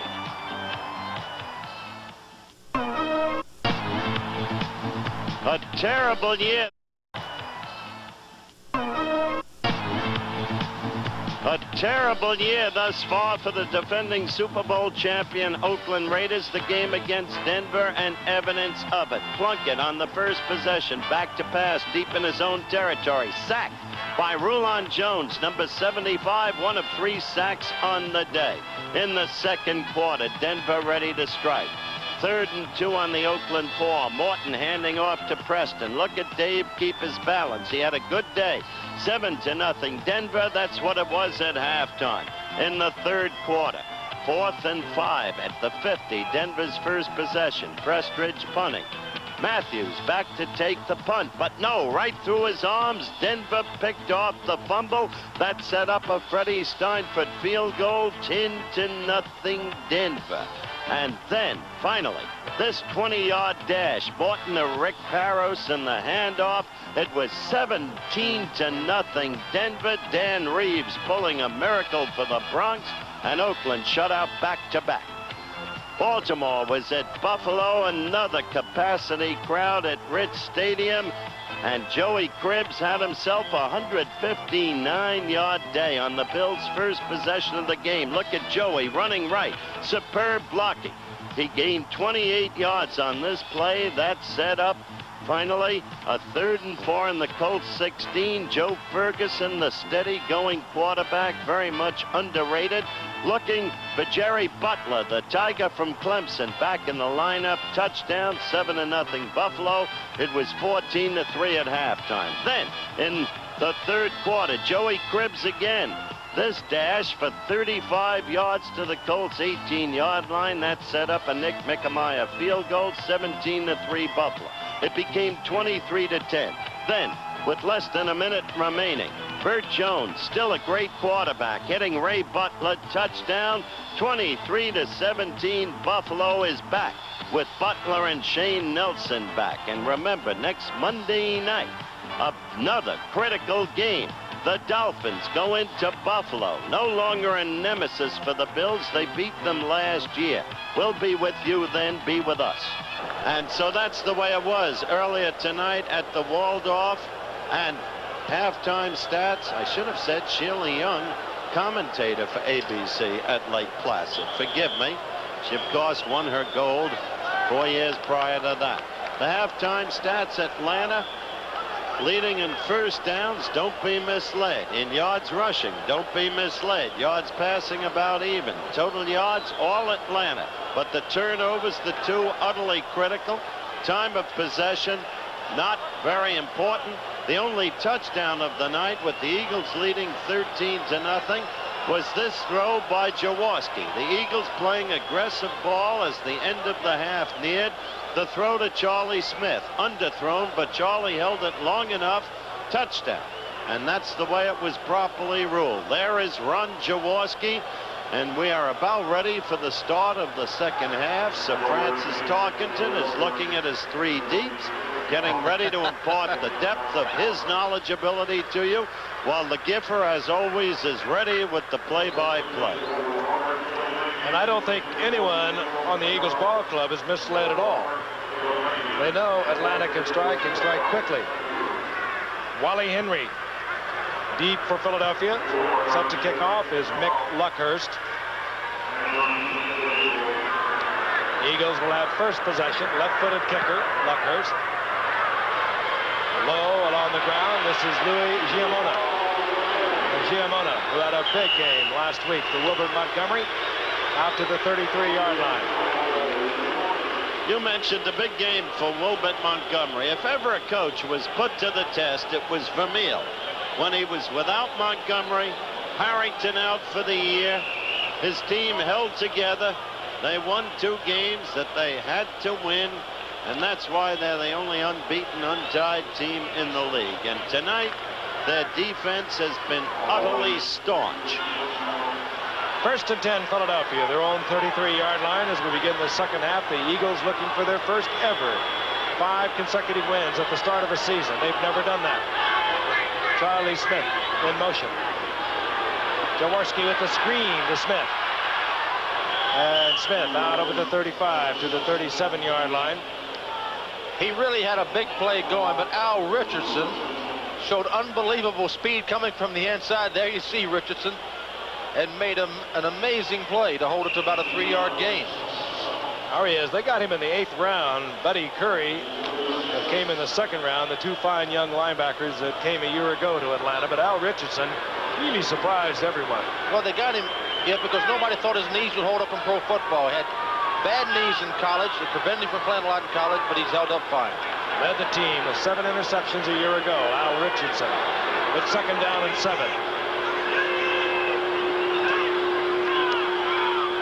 Big draw by Jaworski, and has to throw it away. Charlie Smith was open, but Jim Laughlin pressuring Jaworski. He had to dump it off. And that's the guy replacing Joel Williams tonight, and that's really the first pressure Atlanta's had on Jaworski for the entire evening. 3rd down and 7 now for Jaworski, who came into tonight passing a little over 56%, had 4 touchdowns. Flips over to the sidelines, picks up the play that's flashed in. And his offensive huddle now, 3 wide receivers, Charlie Smith, Rodney Parker, and Harold Carmichael. And here is the pressure put on Jaworski by Laughlin. Laughlin filling in for Joel Williams, who is sorely missed by Atlanta, another outstanding 2nd-year linebacker. Out of the shotgun, Campfield Canfield short of the first down at the 40-yard line. Bob Glazebrook up there initially for Atlanta. The dump-off pass, as that was, will rarely get you the first down on third down when you need substantial yards. Well, they came in thinking they could throw the dump-off passes to Atlanta, with the one exception of a pass to Montgomery. It really hasn't worked well. Atlanta's linebackers are very quick. They can cover that type of pass, and they've done it very well tonight. It's going to be an interesting second half, Howard. I think we're going to see a lot of action. Both teams, quality teams. Atlanta a little embarrassed the first half, and the Eagles really are for real.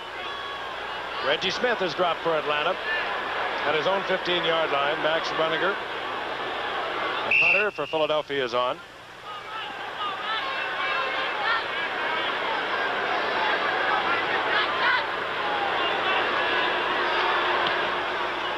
Good kick by Bruniger.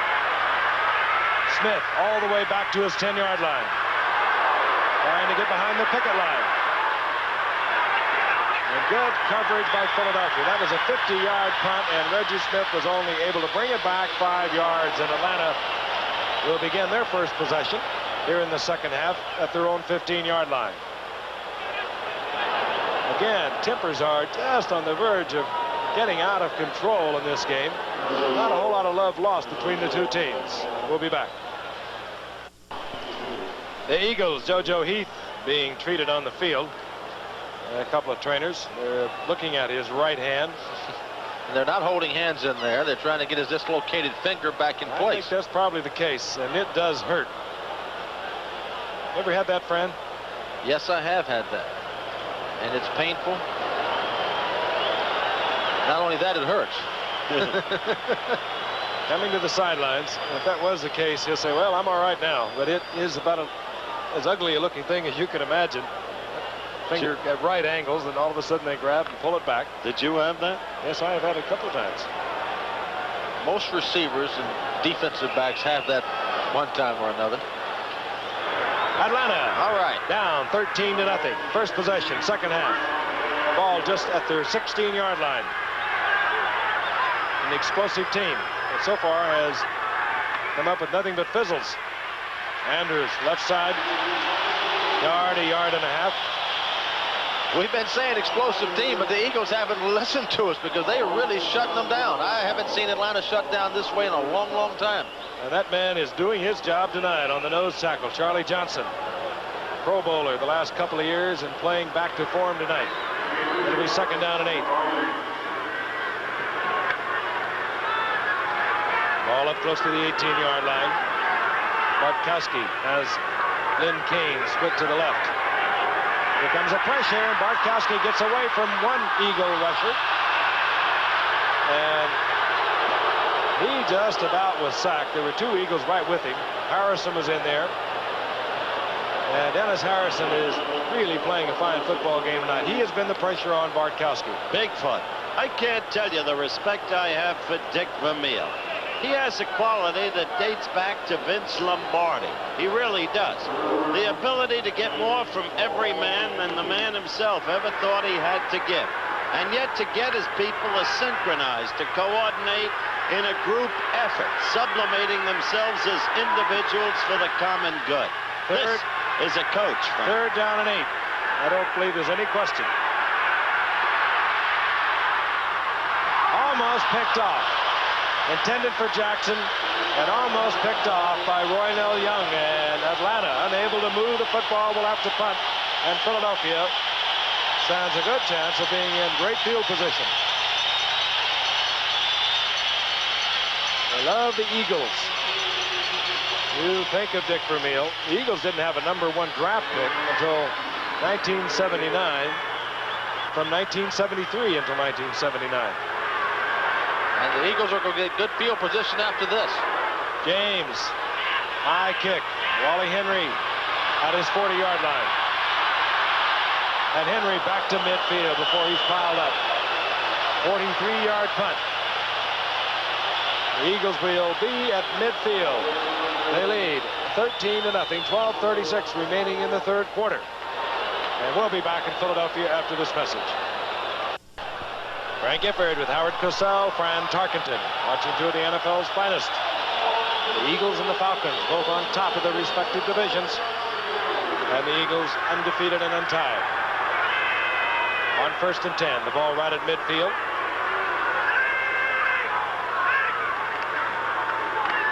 This is Oliver, and the rookie from Arizona. It's a 4-yard pickup down close to the 46-yard line. It'll be 2nd down and 6. William Andrews, not happy at the moment himself, having a very good night, but they just can't break through that Eagles defense when it counts. Ron Jaworski and Charlie Smith have provided the only touchdown thus far of the night. A 30-yard shot by Jaworski with a spectacular catch by Charlie Smith. And here is Wilbur Montgomery. And Montgomery driven out of bounds, short of the first down. Down around the 42-yard line. Fulton Kuykendall out there defensively for Atlanta. From the Eagles standpoint, when you get field position like this from your defense, the 50-yard line, a kicker like Franklin on the bench, you've got to feel like you must have 3 points at the minimum, hopefully 7 points. It'll be 3rd down and 3, and Billy Campfield comes in. Usually that indicates pass for Philadelphia. He is the good receiver that works out of the backfield. The 3rd wide receiver, number 83, Rodney Parker, is also in. And Carmichael is loosened up, as you can see at the bottom of your screen. And really no setback, Giff. Everybody's up on the line.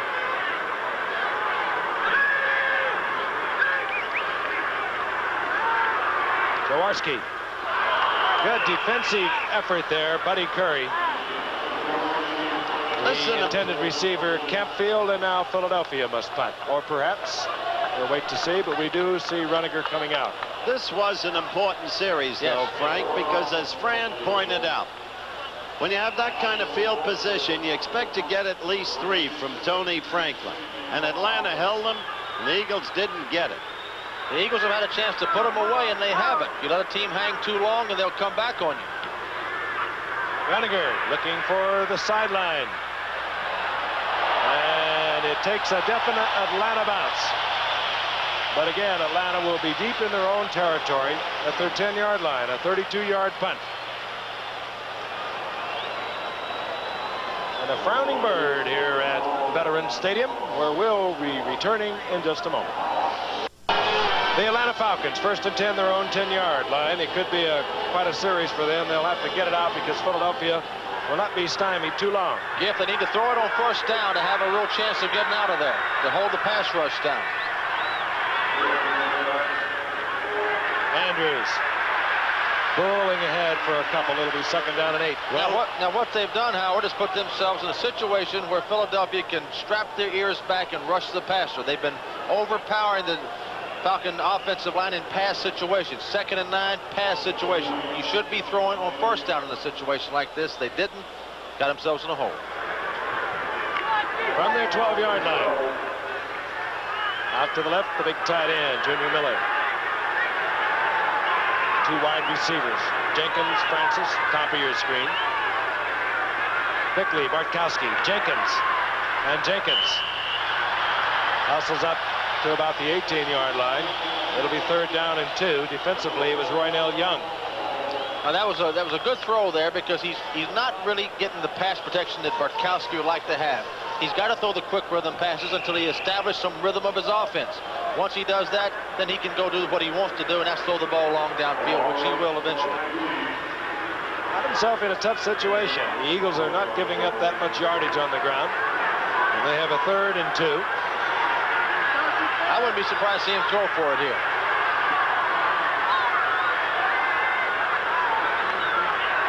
This is Andrews. Picks up the 1st down easily. Taken there by LeMaster, and then Bernard Wilson, number 22, made sure. Well, he fumbled, Giff, and an alert Falcon. Let's see who it is. R.C. Thielman dropped on the ball. The fumble. Watch Andrews take the pitch, kind of hesitate right here, sees a little crack, and watch him take off. A lot of Eagles around him. Bernard Wilson shakes the ball loose.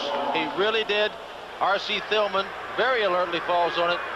That would have been disastrous for the Falcons if the Eagles had gotten it. And there was a near face mask there. Up to the 27-yard line. Bartkowski. Underthrows. Intended for Jenkins, who was well covered. It'll be 2nd down and 10, and we're going to pause 5 seconds and allow our stations to identify themselves. This is Channel 7 KABC TV, Los Angeles.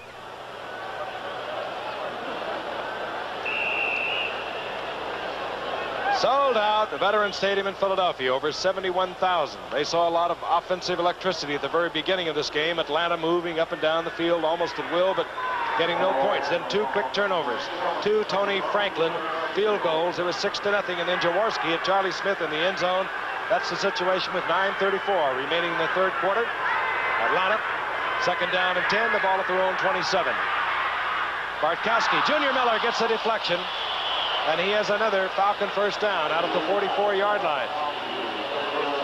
And Al Chesley had a great chance at an interception, but it trickled off his fingertips into the arms of Junior Miller, his first reception of the night. He really did. You'll watch here as Bartkowski gets a little better protection, but you're still getting penetration by the defensive line. Watch Chesley here tip the ball, has a chance to intercept. Junior Miller gets the rebound. 1st down. Rather be lucky than good. Last time they threw on 1st down, that was a good selection. Bartkowski organizing the troops. Jenkins was out to the right. Bartkowski wanted him left. 1st and 10. Lynn Kane following Andrews.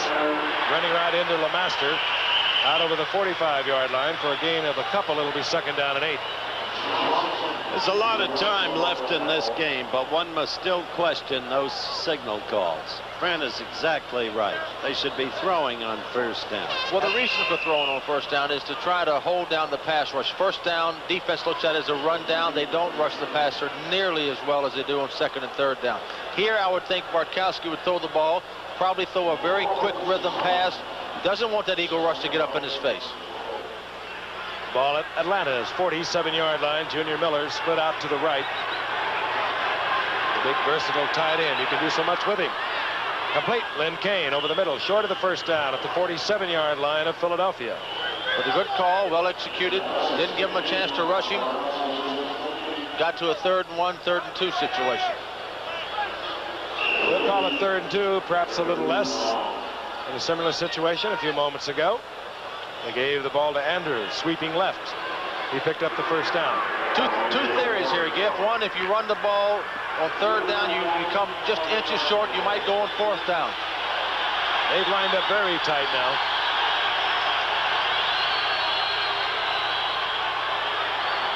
And an eagle. It's Claude Humphrey offside. He's not even complaining he was drawn off.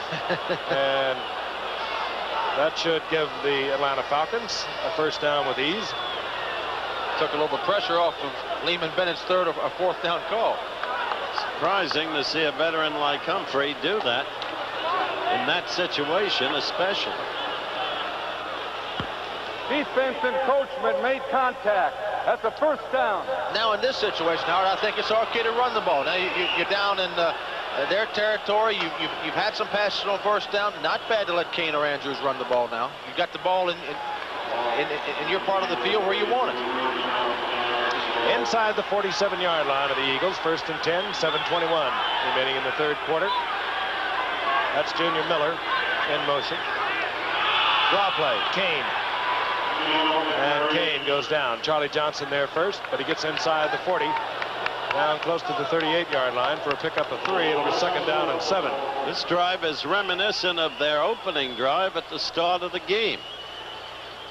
And then they had the interception, and that knocked them completely off their rhythm for the rest of the 1st half and half of the 3rd quarter.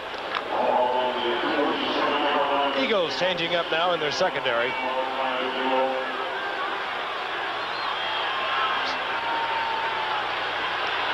Bartkowski. Andrews. He has the 1st down. He's down inside the 26-yard line. Al Chesley defensively there for Philadelphia. Give the Falcon coaches there some credit here. They were getting a big pass rush by the Eagles. They're going to quick rhythm passes, not allowing that pass rush to get up in Bartkowski's face. Bartkowski wasn't throwing the ball well down the field. Shorter passes are easier to complete, and they're plucking away at him. And remember, this drive started at their 10-yard line. They're using up the clock, and they're moving closer. 10th play coming up. Andrews finds a big hole, cuts it back. He's down to the 15. He is amazing. He really is. But see the rhythm of the offense. How do you see it? You know, now they've got things swinging for them. The Eagles now a little bit uncertain on defense. And there they ran on first down, got 10 yards. The Eagles don't know whether it's pass or run on first down now. Another Atlanta first down. Let's look at it again. I'll tell you, he has all the traits of a great back. Spots that opening inside, Fran, cuts back against the grain. And look at R.C. Thielman in the offensive line. Give him some blocking. There's Van Note getting him a block on Chesley, and he does the rest. But the offensive line's blocking well for the run.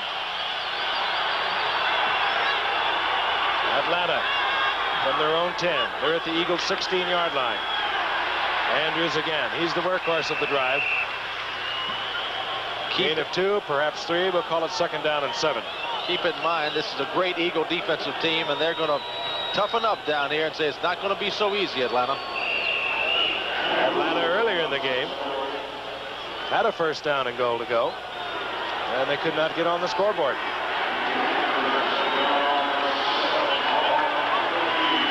Second and 7. The ball at the Eagles' 18-yard line. Should dictate pass to Bartkowski.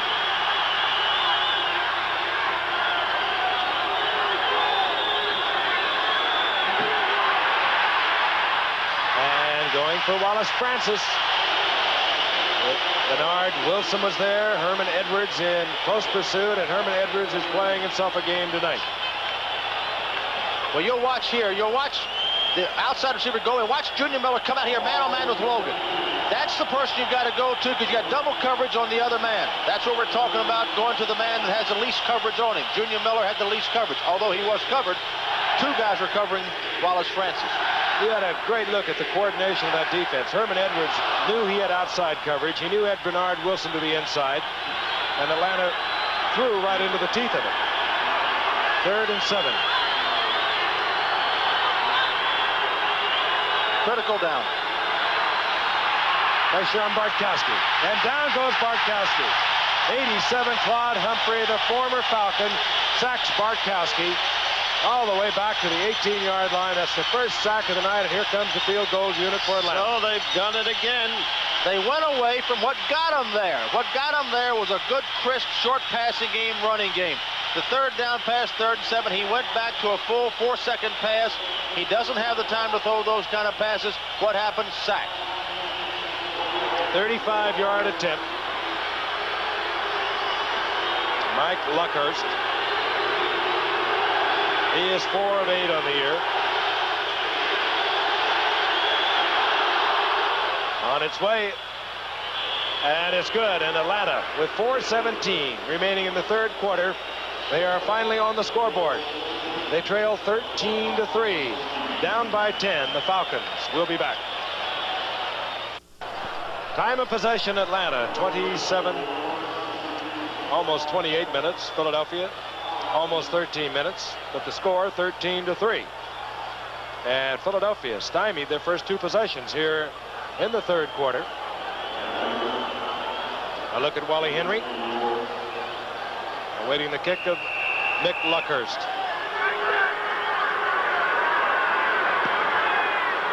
Luckhurst hangs it high. Wally Henry from the 3-yard line. Bobbles the ball, and Atlanta picks it up. And they'll run it in. Oh, take it in easily. It was Kenny Johnson, the fine cornerback, took that ball on the second hop, raced into the end zone, and the man that laid the hit on Wally Henry was Neil Musser. And did he lay a hit on him? The Atlanta defense and special teams have been doing that all year. They get defensive touchdowns. They had a 101-yard interception return by Pridemore a couple of weeks ago.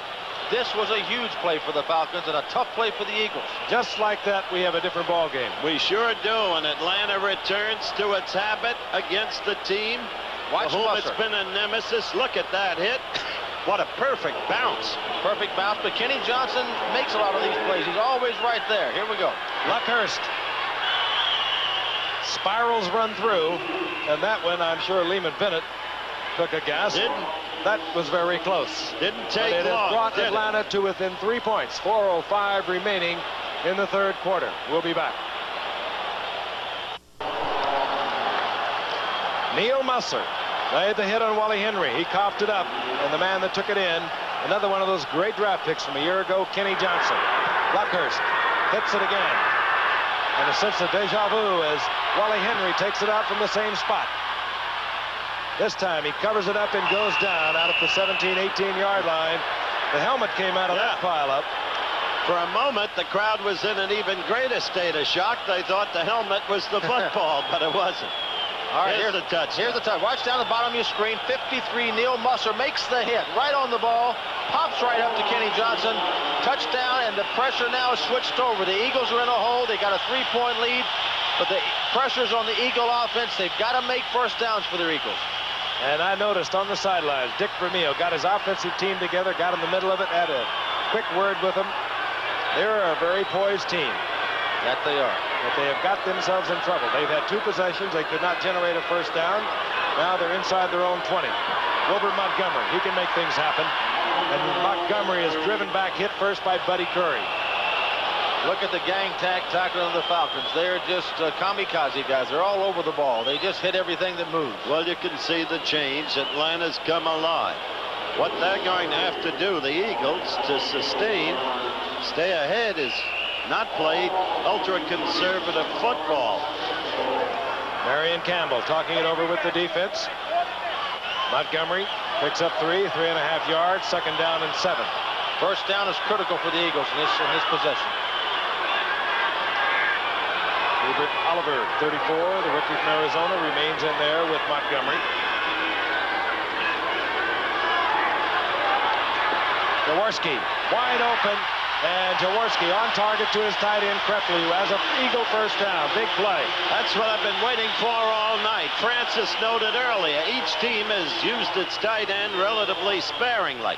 Now they bring Krepley into the action. We haven't seen that much of Junior Miller, except for a deflected pass and lucky reception on an earlier drive. There's really nobody covering him. Glazebrook comes late, but obviously they're trying to take away Montgomery and Carmichael and left Krepley alone as you look at him. Well, if you study frequency, that is only the 4th reception for Krepley this year. 1st and 10. The Eagles at their own 36-yard line. Jaworski again looks for Carmichael. He's covered. Dumps it off, and that could have been picked off. It was deflected off the hands of Al Richardson. 2nd down and 10. That was very scary from the Eagles standpoint, but the Eagles did what they had to do offensively. They got a first down. They cooled things down a little bit. Now it's a battle. The intensity of this game, you can just feel, is picking up.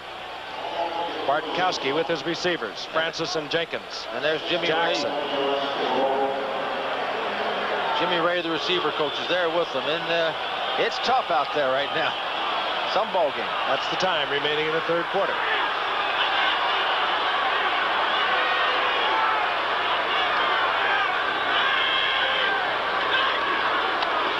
Jaworski back. Dumps it off to Oliver. He takes his eyes off it. It'll be 3rd down and 10. Now Jaworski has got himself in a ticklish situation. Well, this team is suddenly looking a little bit tight. It Not is holding on to the football. There were Jaworski wanted to go down the field, nothing doing. Didn't really want to throw the ball out where he threw it, but once he did, he got it dropped. That's twice now on 2nd and 10, and the 1st and 10 and 2nd and 10. His deep receivers were covered. He had to throw short underneath. All right, Atlanta on 3rd down and long have been going just with a 3-man rush, dropping 8 back. That gives no pressure to Jaworski. He'll have time to throw properly. Camfield is in the backfield. Number 37, Jaworski from the shotgun. Fired, and it's not held, I do not believe. Now, are they going to rule it a fumble, or are they going to rule it a completion? Ball is ruled complete. That will bring up 4th down. But a bad play because nowhere near first down territory. You must achieve that. It was a bad play, Howard, because there was not pressure on the quarterback. He had time to look around. You've got to hit a pattern that can get you the first down. They were 3 yards short. Reggie Smith inside his 15-yard line. Runniger to punt. Flag is down. Runniger with a booming kick. Towering punt. Reggie Smith takes at the 8-yard line and driven back by JoJo Heath. JoJo, he with the bad finger. of a short while ago. But I think that'll come back, Giff. I think you had probably people going too early, but it was a penalty. 55-yard punt by Runninger. And that's a terrible blow, too. Frustration is what the Eagles feel now. Incidentally, I couldn't believe that the receiver didn't call a fair catch. Took his life in his hands. I don't think Lehman Bennett could have believed it either. But that's coming back. Somebody moved on the offensive team. Nullifies a great punt by Runninger. Either that or an illegal man downfield. Bendrith indicating illegal motion. Let's see. Offense, illegal motion, number 51. Reggie Wilkes starting tonight for bunting. But what's happening, the Eagle offense is putting a lot of pressure on the defense. Here they've had 3 possessions in the second half, 1 first down, turning the ball over to the Falcons a lot. Reggie Smith has moved up to his 20-yard line. I think he knows what a fair catch is. Twice tonight, he has really taken a chance. Runninger with a long count. Another fine kick. Reggie Smith at the 15-yard line. They're running home, and he gets out to the 20, and he's hammered there. And a 48-yard effort by Runninger. It's easy to sit here and criticize a coach, but remembering Scott Werner last year as a punt returner, a rookie with the Eagles, I just can't see using this kid in his stead who runs backwards. Well, I don't know what the strategy of this is. He's on the catches on the near the sideline on one side of the field, tries to get to the wall on the other side of the field. That is virtually impossible, actually. Atlanta. They're fired up. They have a 1st and 10 at their own 20-yard line. William Andrews, single setback. That's the time remaining in the 3rd quarter. Andrews finds a little opening and exploits it out close to the 24-yard line. Gain of 3.5 yards. It'll be 2nd down and 7. I want to remind you about a new starting time for our game with the Rams and the Dallas Cowboys, October the 18th. The new starting time will be 8 o'clock Eastern. And of course, for you Dallas fans, that will be 7 o'clock at your time for a Sunday night special from Dallas. And there is an injured Eagle is Dennis Harrison. No, it's Carl Harrison, Giff. Carl Harrison it is, rather. Well, it's interesting to note here. I think he's got a cramp in the left leg. They appear to be rubbing the left leg. Carl Harrison. Giff, you know all these injuries. Did you have them all? I mean, I've just week been in and up week here out. watching a lot. Saw an old friend of yours today, number 60, a fella named Bednarik. Oh, I made him famous. Got to hit him a little harder. Yeah. Harrison, I do not believe, seriously injured. They are massaging both legs. He has a little bit of a history of leg cramps. That's interesting. Yes. First 10 points the Eagles have given up in the 3rd quarter this year. But what's more interesting, the defense still hasn't given up a touchdown in the 3rd quarter because they've given up the field goal on a drive by Atlanta, and then the defense or the special teams touchdown. Atlanta's offense really hasn't done a whole lot against this Eagle defense. They've moved a couple times up the field, then they just shut them right down.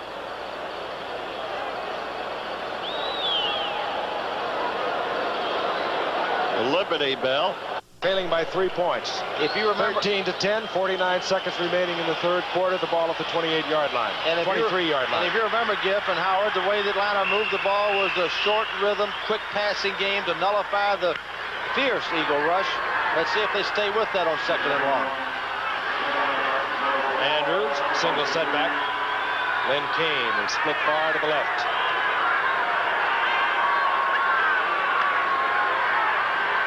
Wallace Francis. Good move by Francis.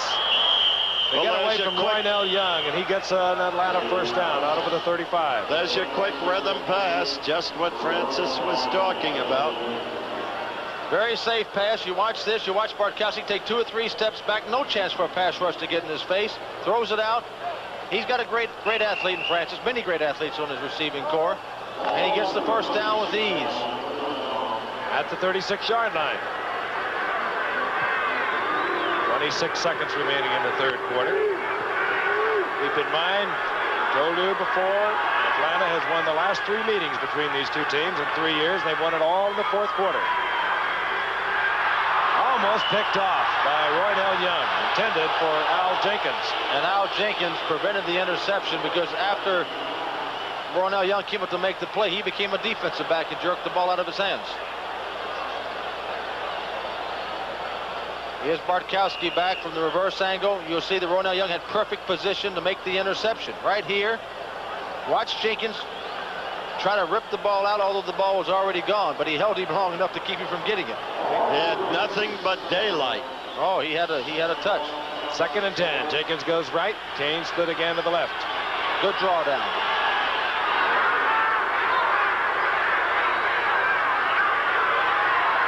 Bartkowski, this one batted down. A flag flies.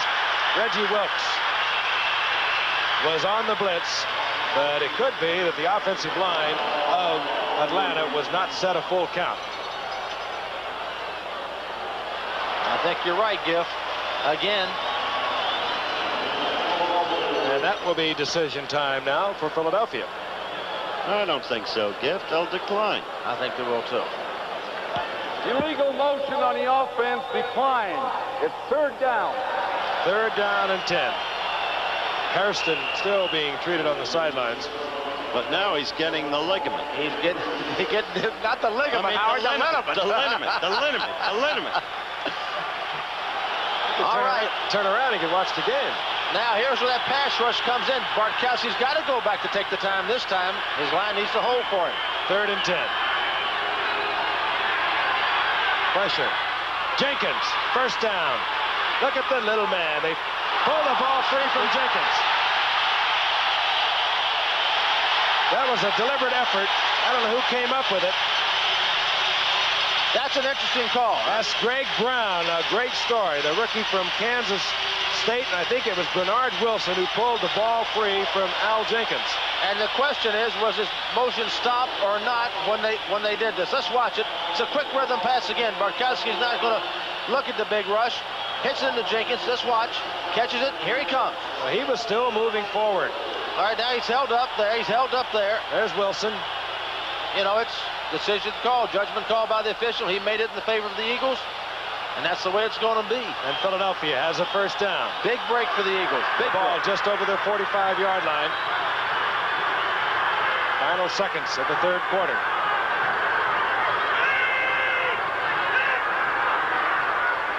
Jaworski.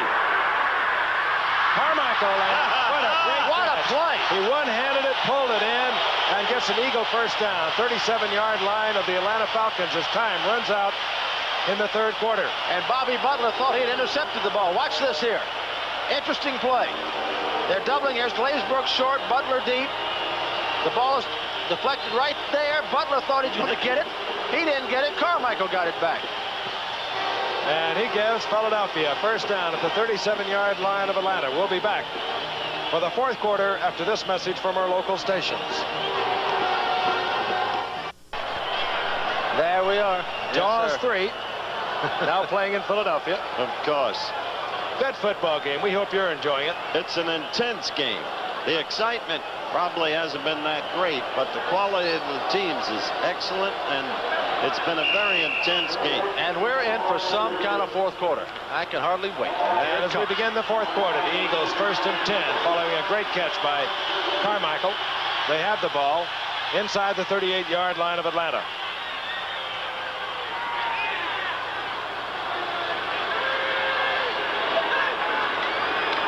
Jaworski. Montgomery. Screen.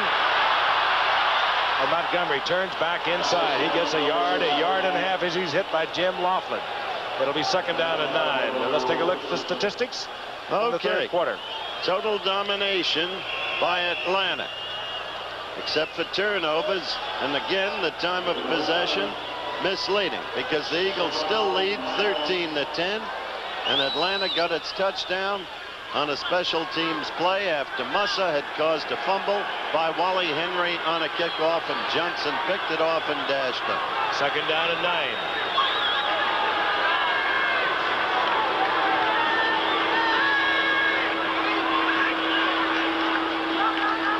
comes Oliver, and the rookie 10th round draft pick out of Arizona. And Gets a couple of yards. It'll be 3rd down and 6. And I think it's a late hit on Atlanta here again. You think so? Another flag is down. I think it could be. Let's see. Threw the flag late. Nope. I think it's against the Eagles. Holding. I think you're right. Why don't we wait? Interesting to me as we wait for the call that here the Eagles in good field position, 2 straight runs, Howard, against a team that's poor against the pass, to say the least. Non-aggressive football. This will back the Eagles up. Especially in a situation where the field goal doesn't help. No, they need a touchdown. And Offense holding number 62.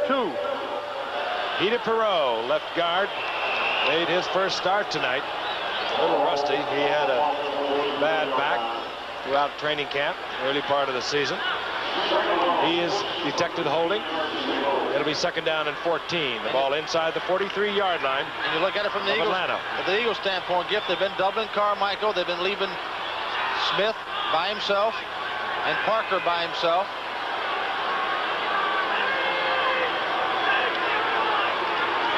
Jaworski back. He has the time. There he goes.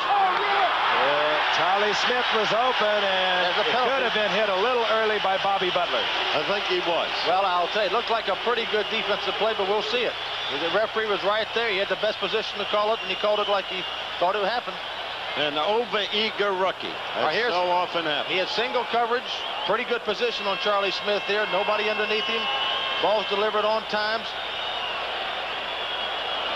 I'd say that's a pretty good defensive play, Gift. I would say it's interference. I would too. Number 23. That's pretty good defensive play. Came right through the man of the ball. Not bad play. You live in Atlanta still, don't you? It makes no difference. 1st and 10, Philadelphia, inside the 30-yard line of Atlanta. A while ago, I called it Philadelphia's favor when they called the bad interference against Logan. And I thought that was a bad interference call.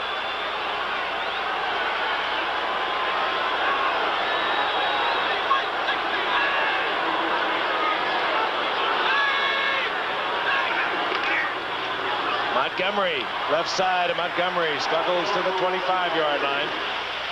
Gain of 4. It'll be 2nd down and 6. If you're going to run it Blaisbrook and Jim Laughlin defensively. If you're going to run it on 1st down, that's the man you want to give the football to. Exactly. They made the yardage on 1st down that they wanted. Almost 5, Gift. Yep.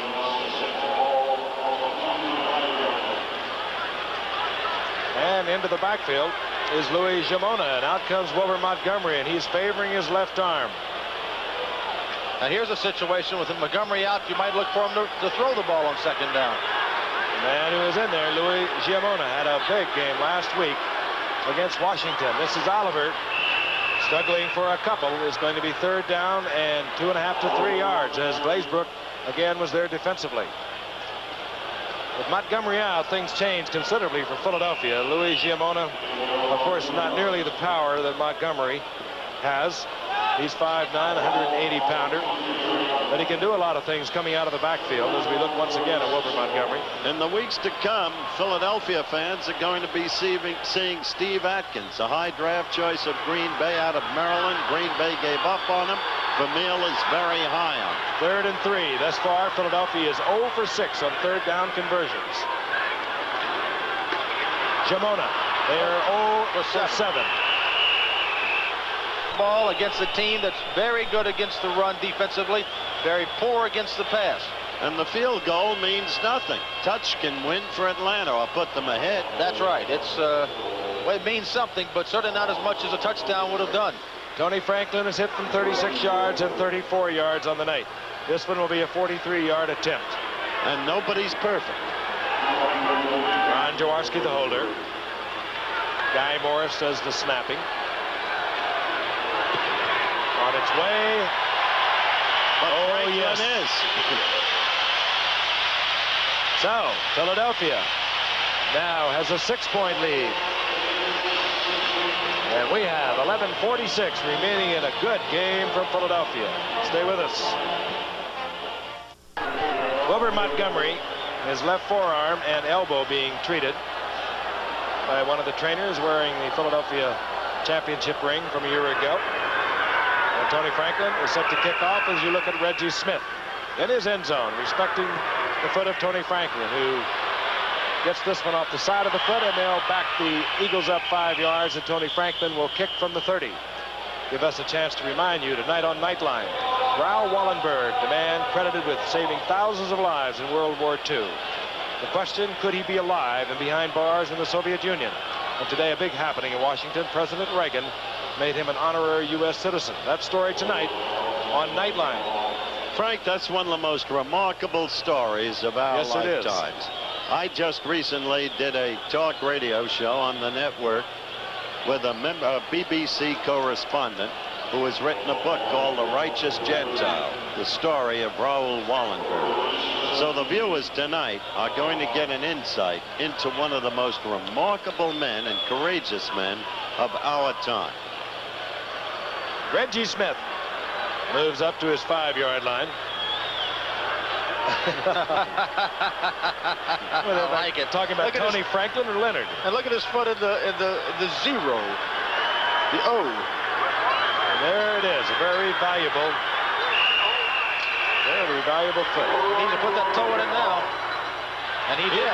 Whoa, did he ever. Reggie Smith from the goal line.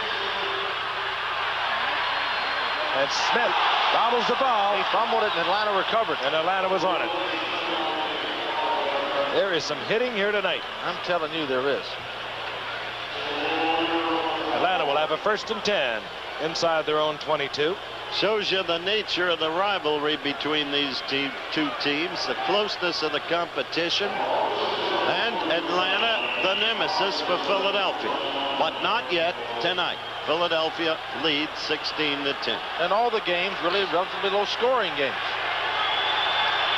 Atlanta brings it up. They've been able to move the ball. But their offense has not been able to score a touchdown. That's been left to their special teams. Here comes Andrews. Andrews met at the line of scrimmage. Just sheer strength will carry him for a yard and a half. It'll be 2nd down and 8. Howard, remember in the first quarter how Atlanta did run the ball effectively in the Eagles? They pretty well shut it down now. They're not getting much in the 1st down run. Andrews' average has fallen off considerably tonight. Look at how time of possession evened off in the 2nd half. And the total plays. Tight game. Andrews came in averaging 5.5 yards per carry. He struggled tonight. He has 84 yards. Jenkins holds on. He has an Atlanta 1st down out over the 35 to the 36-yard line. Herman Edwards defensively for Philadelphia. Interesting, when time of possession evened off, Atlanta outscored Philadelphia 10-3. When Atlanta totally dominated possession, the Eagles built up their 13-0 lead. Little meeting there. It's something they say about big plays. As Vermeil looks over his list, he looked behind a couple of the Eagle guards, Baker and Perot. Atlanta 1st down. Not much success running on 1st down. See if they throw. Probably will.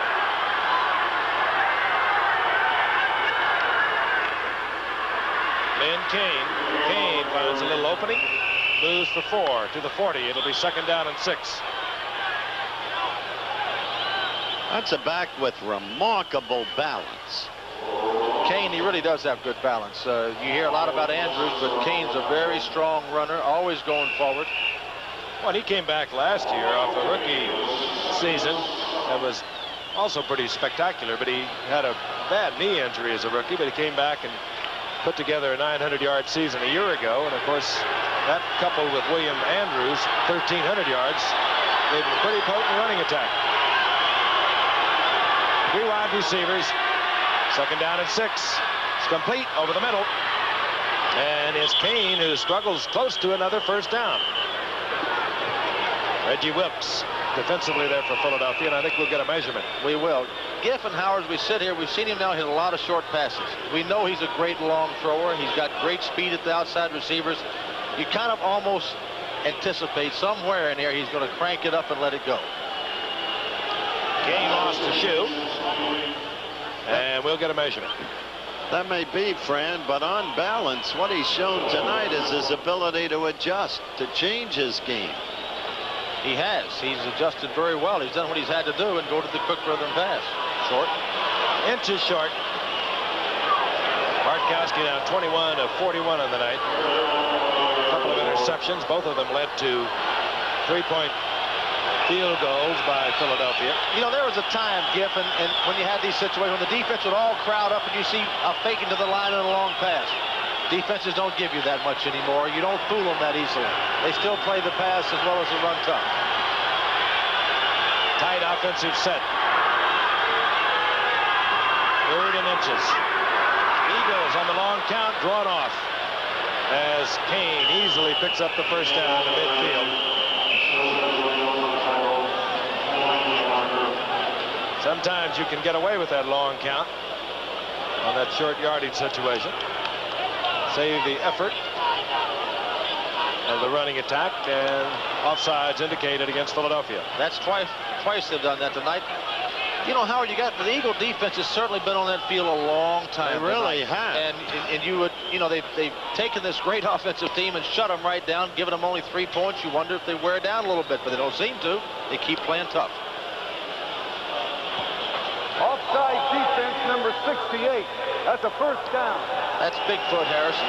Dennis Harrison offside. So were a couple of his friends. And Atlanta has moved into Philadelphia territory. They trail 16-10.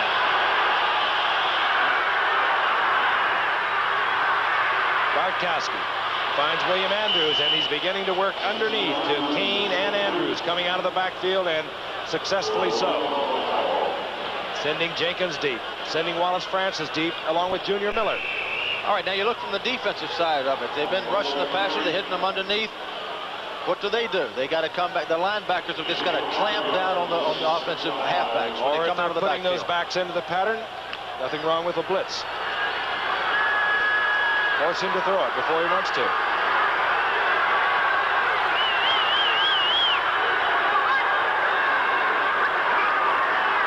Both backs again.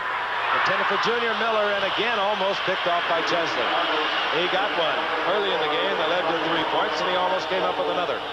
Very dangerous pass. He had a zone defense against him. He was trying to let Junior Miller kind of split the zone. You've got to throw under and short of people, and that's a tough throw. 3rd down, they'll call it 5. Definitely the passing situation for Bartkowski. But Frank is right. They've got to do other things. They've got to pressure Bartkowski. He's been getting all the time he needed for those quick poppers underneath. Yeah, but that's the trouble. Howard, they can't get to him when he throws that quick.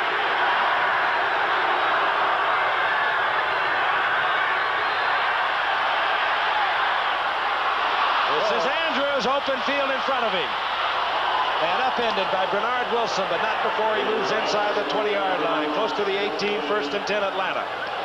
Well thrown ball by Bartkowski, was under pressure, and Andrews was well covered. He was well covered. The ball could have been intercepted. The Eagle man makes a play for it, doesn't quite get it. Well thrown ball. Now Bernard Wilson's going to make an excellent play here. He's got Andrews man on man. Outweighed probably by, well, he says 6'0", 200. He's got to be bigger than that. You're right about Andrews. Gosh. Nothing but north and south. He just was going to put Wilson out of football. Didn't put much of a move on him, did he? Wilson only goes 175 pounds. He made a great play.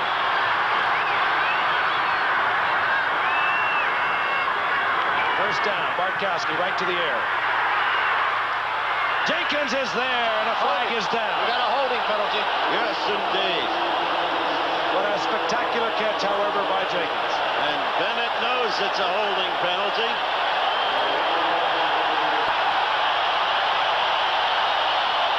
Big break for the Eagles here.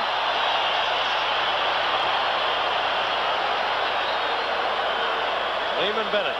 And that was that longer says 1,000 words. And that was that longer pass, intermediate pass, 30-yard pass we were talking about. Holding number 67. This is frustrating for the Falcons, but it'll be a measure of Bartkowski. Yesterday, for instance, Brian Sipe showed as much character as I have ever seen in a quarterback. Twice he had his team in for touchdowns. Twice the plays were called back, and 3rd time around, Sipe got the touchdown anyway. The man was holding was the rookie, Eric Sanders, that replaced Warren Graham. We talked about it earlier in the game. He's had his hands full tonight with Claude Humphrey and Dennis Harrison. First down and 20. Kane. Sweep. call on 1st and 20. Carl Hairston out there defensively for Philadelphia. Apparently, the liniment has pulled Hairston together. Yes. Interesting call on 1st and 20 down there. What you mean is you don't understand. Well, no, it's not a terrible call. Sometimes they're expecting pass. You can run the ball in that situation. But the Eagle defense has not, Atlanta's been there many times, but the Eagle defense has not let them in, and they're still holding them out. 2nd down and 18. Good pass rush rate now for Philadelphia. The rookie, number 98, Greg Brown.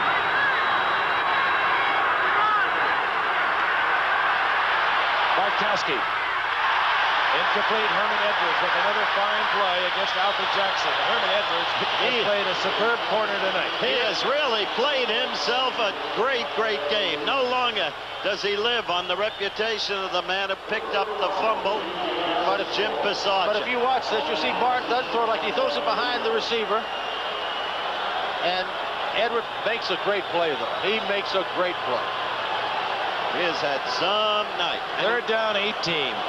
An important down now for Atlanta. Very tough 3rd and 18 in that part of the field against a defense like the Eagles. If they pick this up, it's going to be an amazing thing. Here we go. They want to get closer, if nothing else, for their young place kicker, Mick Luckhurst. Wallace Francis, incomplete. He had it for a moment. And out comes Luckhurst. A great throw by Bartkowski. Great play by Bernard Wilson. Here we go. Takes a perfect throw here by Bartkowski. The offensive line giving him good protection. Watch him drop it into Francis over the coverage. He's got it, but he doesn't have it. Never had control. Never had control is right. And Luckhurst, who was 4 of 7 coming into tonight with a long of 47, will try one from 43 yards. Plenty of distance. And good for accuracy. So once again, Atlanta has drawn to within 3 points of the Philadelphia Eagles with 6:45 remaining in the game. It's Philadelphia 16, Atlanta 13. We hope you're enjoying tonight. As I said earlier, 2 of the NFL's finest putting on quite a show tonight. The undefeated and untied Philadelphia Eagles, the best record in the NFL, of 4-0, holding on now to a 3-0 lead, or a 3-point lead over Atlanta, 16-13. Atlanta, if they lose tonight, will fall back into a 3-2 tie with Los Angeles in their division. Well, Atlanta Giff has got their touchdown scoring machine on the field. The only time they scored a touchdown tonight was with this team, the kickoff team. All right, we'll watch as Mick Luckhurst, the rookie from California, will put it in play. Wally Henry at his own 5-yard line. And Henry watches it bound over his head. He'll settle in the end zone for the touchback. And a pair of Eagles are down. This is a tough football game. I mean, tough. They have been hitting almost violently all night. That's why men have gone down so often. Chesley is down. This is Bernard Wilson. And down on the field is Ray Phillips. That ankle of Wilson's could come from the play he made on William Andrews. Everybody is up and off the field, and Philadelphia has a 1st and 10. The ball at their own 20. Their job at the moment is to get first down, work on the clock, get it down somewhere within Tony Franklin's range, and that is anywhere from Atlanta's 40 to 45-yard line. Well, it'll be interesting to see the play calling here, because if they go conservative again, they could quickly give up the football. Atlanta has shown a continuing capacity to move the football. I think to move it, they need to throw it, but they have been running it.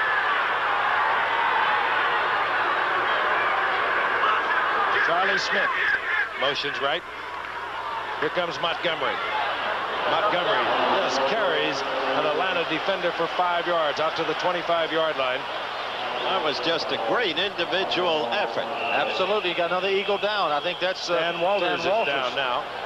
Oh, they cannot afford to lose that man. That's one of the finest offensive linemen in the league. Pro Bowl guy. Howard, you're right. I don't know when I've seen a game with so many men go down. Stan Walters does come out. We'll talk about our game coming up, because This one coming up could be much like tonight. So much at stake for the Bills under the coaching genius of Chuck Knox. But who's going to challenge Don Shula? He took a bunch of kids this year. He moved Dewey to linebacker, put Beaucamper in for the pass rush, and they have played superbly. And there's Tony Franklin, and we'll be back in Philadelphia in a moment. Stan Walters walked off the field rubbing his left knee. You think he's big? He is 6'6", 275 pounds. Look at that. He's a little guy compared to the man that has replaced him, Frank Giddens. He's 6'7", and a 300-pound rookie from New Mexico. Free agent. And he has not played that much. I think he's big enough. Is he good enough? 2nd down and 5. Ball at the 25-yard line for Philadelphia. Charlie Smith in motion. Montgomery. And Montgomery close to the 1st down. Man, you can hear the leather popping all the way up here. It's like it's right next door to you. Did you see that hit? Stan Walters comes back into the game. You watch this from the I formation. He gets back deep to Montgomery. He slides along the line, then turns it up the field, and watch the hit right here by Pridemore. Richardson on the tackle, and Pridemore trying to keep Montgomery from the 1st down. And he did. I think he did. They're going to measure, but I think you're right, Howard. I think he's a tiny bit short. But let's see. 5:54 remaining in the game. They didn't bring it out. Eagles holding on to a 3-point lead. They led all the way. Al Chesley with the first turnover, an interception, followed by a Tony Franklin field goal, then another Franklin field goal, then a touchdown catch by Charlie Smith, another Franklin field goal. And it seems every play now with 5:38 left in the game is an important play, and this is one.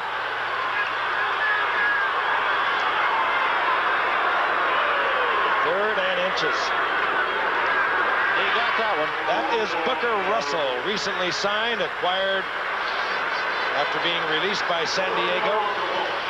Had a couple of years out in Oakland. They thought he was going to be a great one. Had a tendency to pick up a little too much weight. He came in at 248 to this club, Frank. He's down to about 240 now.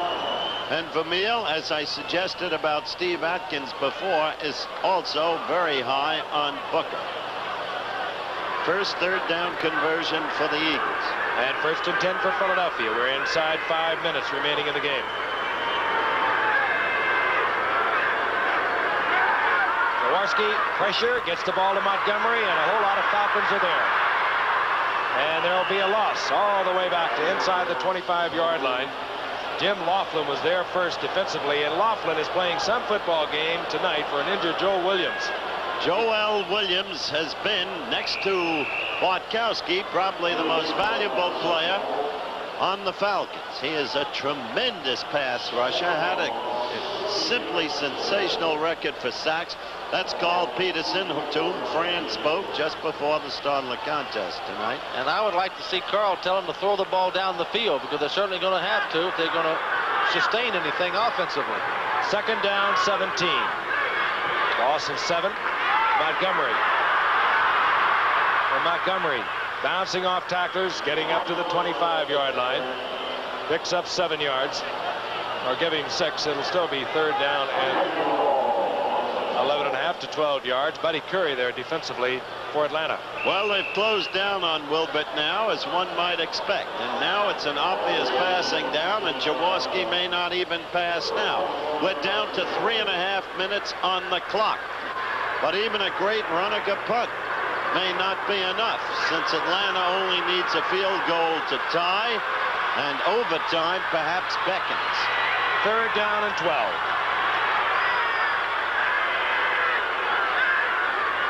Out of the shotgun. Jaworski wings it to Carmichael, incomplete, and Philadelphia will punt. But it would have made no difference. Senseless pass. It only was to the line of scrimmage. It would have made no difference. He wouldn't have had a chance at the 1st down. If it's puzzling to you people watching, it's puzzling to us in the booth why they don't throw the ball down the field. I'm sure they must have good reason for it, but I just don't understand it. Max Runninger to punt. Scott Warner has replaced Reggie Smith. This is a man who led the nation in punt returns for Georgia last year, a third-round draft pick for Atlanta. He averaged a little over 16 yards at Georgia last year. He returned 3 of them for touchdowns over 65 yards during his career. And he's in there now. Well, you got a roughing penalty. Roughing the kicker. What a mistake. Stupid mistake. What a mistake. A clear error, and the referee was absolutely right. Running into the kicker. I think it's 37, Kenny Johnson, or 20. It's 27 Primore coming up. I don't know who hits the kicker, but we'll see. There's Johnson, 37 coming in.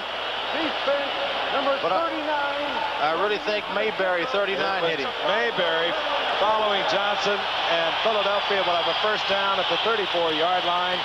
2:59 remaining in the game. I guess that's the reason Philadelphia didn't throw the ball down the field. They knew they were going to get a roughing penalty. Yep. Good reasoning, Fran. But they still need to sustain the drive. They need to make some first downs. Just a terrible mistake, though. Yes, it was. For, you know, these players are pros. They've got to be disciplined. Let's see if they remain on the ground. Atlanta very tight defensively. Here comes the blitz. All out. They want the football. And Montgomery just about broke it off. Well, he's making some amazing moves just to get 3-yard gain. Don Smith slid out. He was there first for Atlanta, and then Buddy Curry made sure. Montgomery having a little bit of problem with his shoe. Pulls himself together. He's picked up 2.5 yards. Call it 2nd down and 8. Seconds ticking off. 2:30 now remaining. And you can be sure that Ron Jaworski will use all the time he can in the huddle.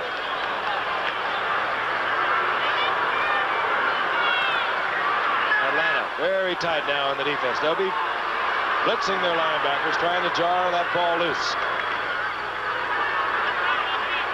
Oliver to the 40-yard line for a gain of 3. It'll be 3rd down and 4 as we head to the 2-minute warning. And there it is. 2 minutes remain in the game. And Ron Jaworski, who knows he's been in a football game tonight, moves over to the sideline, and we'll be back right after this. We're back in Philadelphia, and there is not a fan that has left the stadium. 16-13. The Eagles over Atlanta. 2 minutes remain. The Falcons have 3 timeouts. The Eagles have a 3rd down and 4. The ball is at their own 40-yard line. And Jaworski ready to go back into the game. Tell me, guys, is this a big play or not? Eagles make the first down. They can really put Atlanta make Atlanta use all 3 of their timeouts and have little chance of win. Atlanta, on the other hand, needs to stop this to have much of a chance to win. That, I'm sure, is exactly what Damon Bennett, his staff, was discussing with the defensive unit for the Falcons. All right, they're going to look like throw for it, Gift, from a shotgun. Let's see. Atlanta stays in their 3-4, but again, that's their custom. Linebackers in blitz formation. Now they drop out. Out of the shotgun. Montgomery. He has the first down at the 45-yard line. Al Richardson defensively, but Mr. Clutch Montgomery was there. That's the biggest play, clearly, of this game. Yes, it is. And Jaworski went to the guy that he should go to, Montgomery. Seconds ticking away. Atlanta trying to save him. Now, Jaworski will call the play, the splash in, and he will tell the ball carrier, cover it up. And he will use all that 30-second clock, too. And he's letting it tick down. Got 15 left on the 30-second clock. Atlanta will use one of their timeouts after this play. He may not. Now he'll get it off just the last second, which he does. Oliver covering up the football. Gain of 3. It'll be 2nd down and 7. And that's almost academic. Fran is so tense, he just almost fell off the platform. I broke my nose again. Timeout Atlanta. They now have 2 timeouts remaining. They can only stop it twice. Second down and 8. And we'll be returning to Philadelphia in just a moment. Quite frankly, Atlanta needs a big break. Philadelphia has 2 timeouts remaining. They have a second down and 8. They can stop the clock. Atlanta can. 2 more times. If Atlanta holds them without a first down, probably the best Atlanta would be able to do is have the ball inside their own 20 with about 45 seconds to go and no timeouts. If they don't stop them short of a first down, it's Forget it.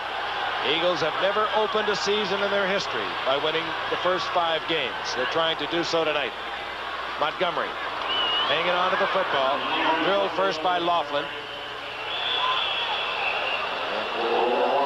Again, Laughlin playing a fine football game tonight for Joel Williams.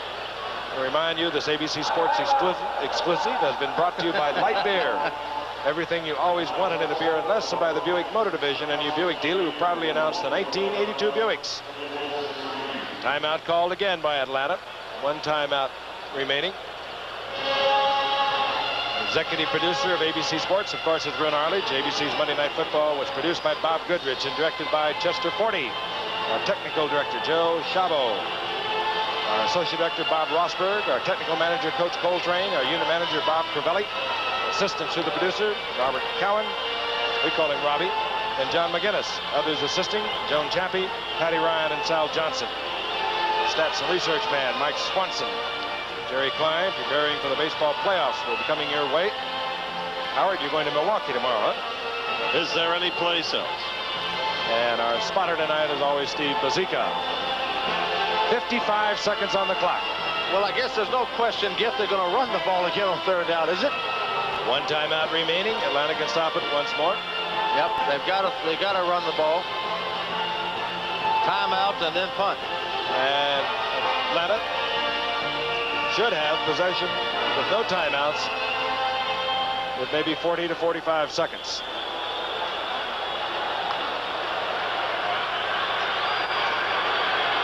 The Eagles at their 45-yard line, holding on to that 3-point lead.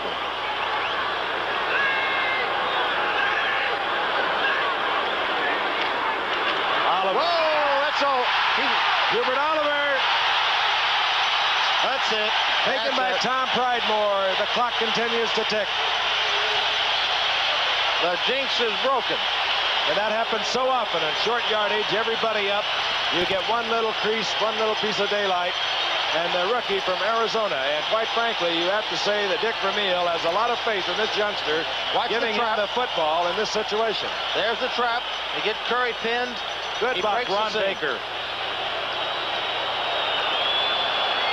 Good play.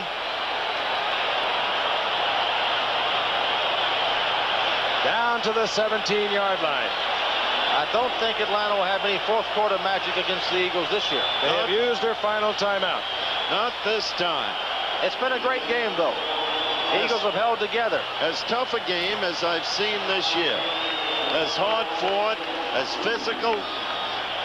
And once again, you can't give too much credit to Dick Vermeil and what he's done with this team. Philadelphia will move to 5-0. Dallas 4-1. They trail. They're heading for showdowns once again. St. Louis is 2-3.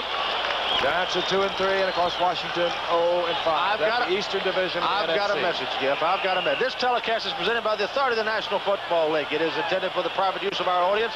Any rebroadcast or other use of this telecast without the express written consent of the National Football League is prohibited. We mean that. And Atlanta will fall into a tie with the Los Angeles Rams in their Western Division of the NFC. They will have 3-2 records. Ron Jaworski settles on the ball. Atlanta can no longer stop the clock. Fine game. Great defense by the Eagles. Hold the Atlanta Falcons to 3 offensive points. Some kind of performance. Next week, Philadelphia will be at New Orleans. And Los Angeles will be at Atlanta. And next Monday night, we have Miami and Buffalo. Final seconds ticking off. This one is history. And that man has 17 free agents. Frank's first statement tonight. What a coach. Did something no other Eagle coach has ever done in the history of football. They have won their first 5 games of the season. Final score, 16-13, Philadelphia over Atlanta. Remember, stay tuned for ABC News Nightline, 30 minutes after the game, 11:30 on the West Coast, over most of these ABC stations. Travel arrangements made through and a promotional fee paid by United Airlines. United flies more people to Hawaii than any other airline. That's what friendly skies are all about. This has been a presentation of ABC Sports, recognized around the world as the leader in sports television. We'll see you next Monday night from Buffalo when Miami visits the Bills.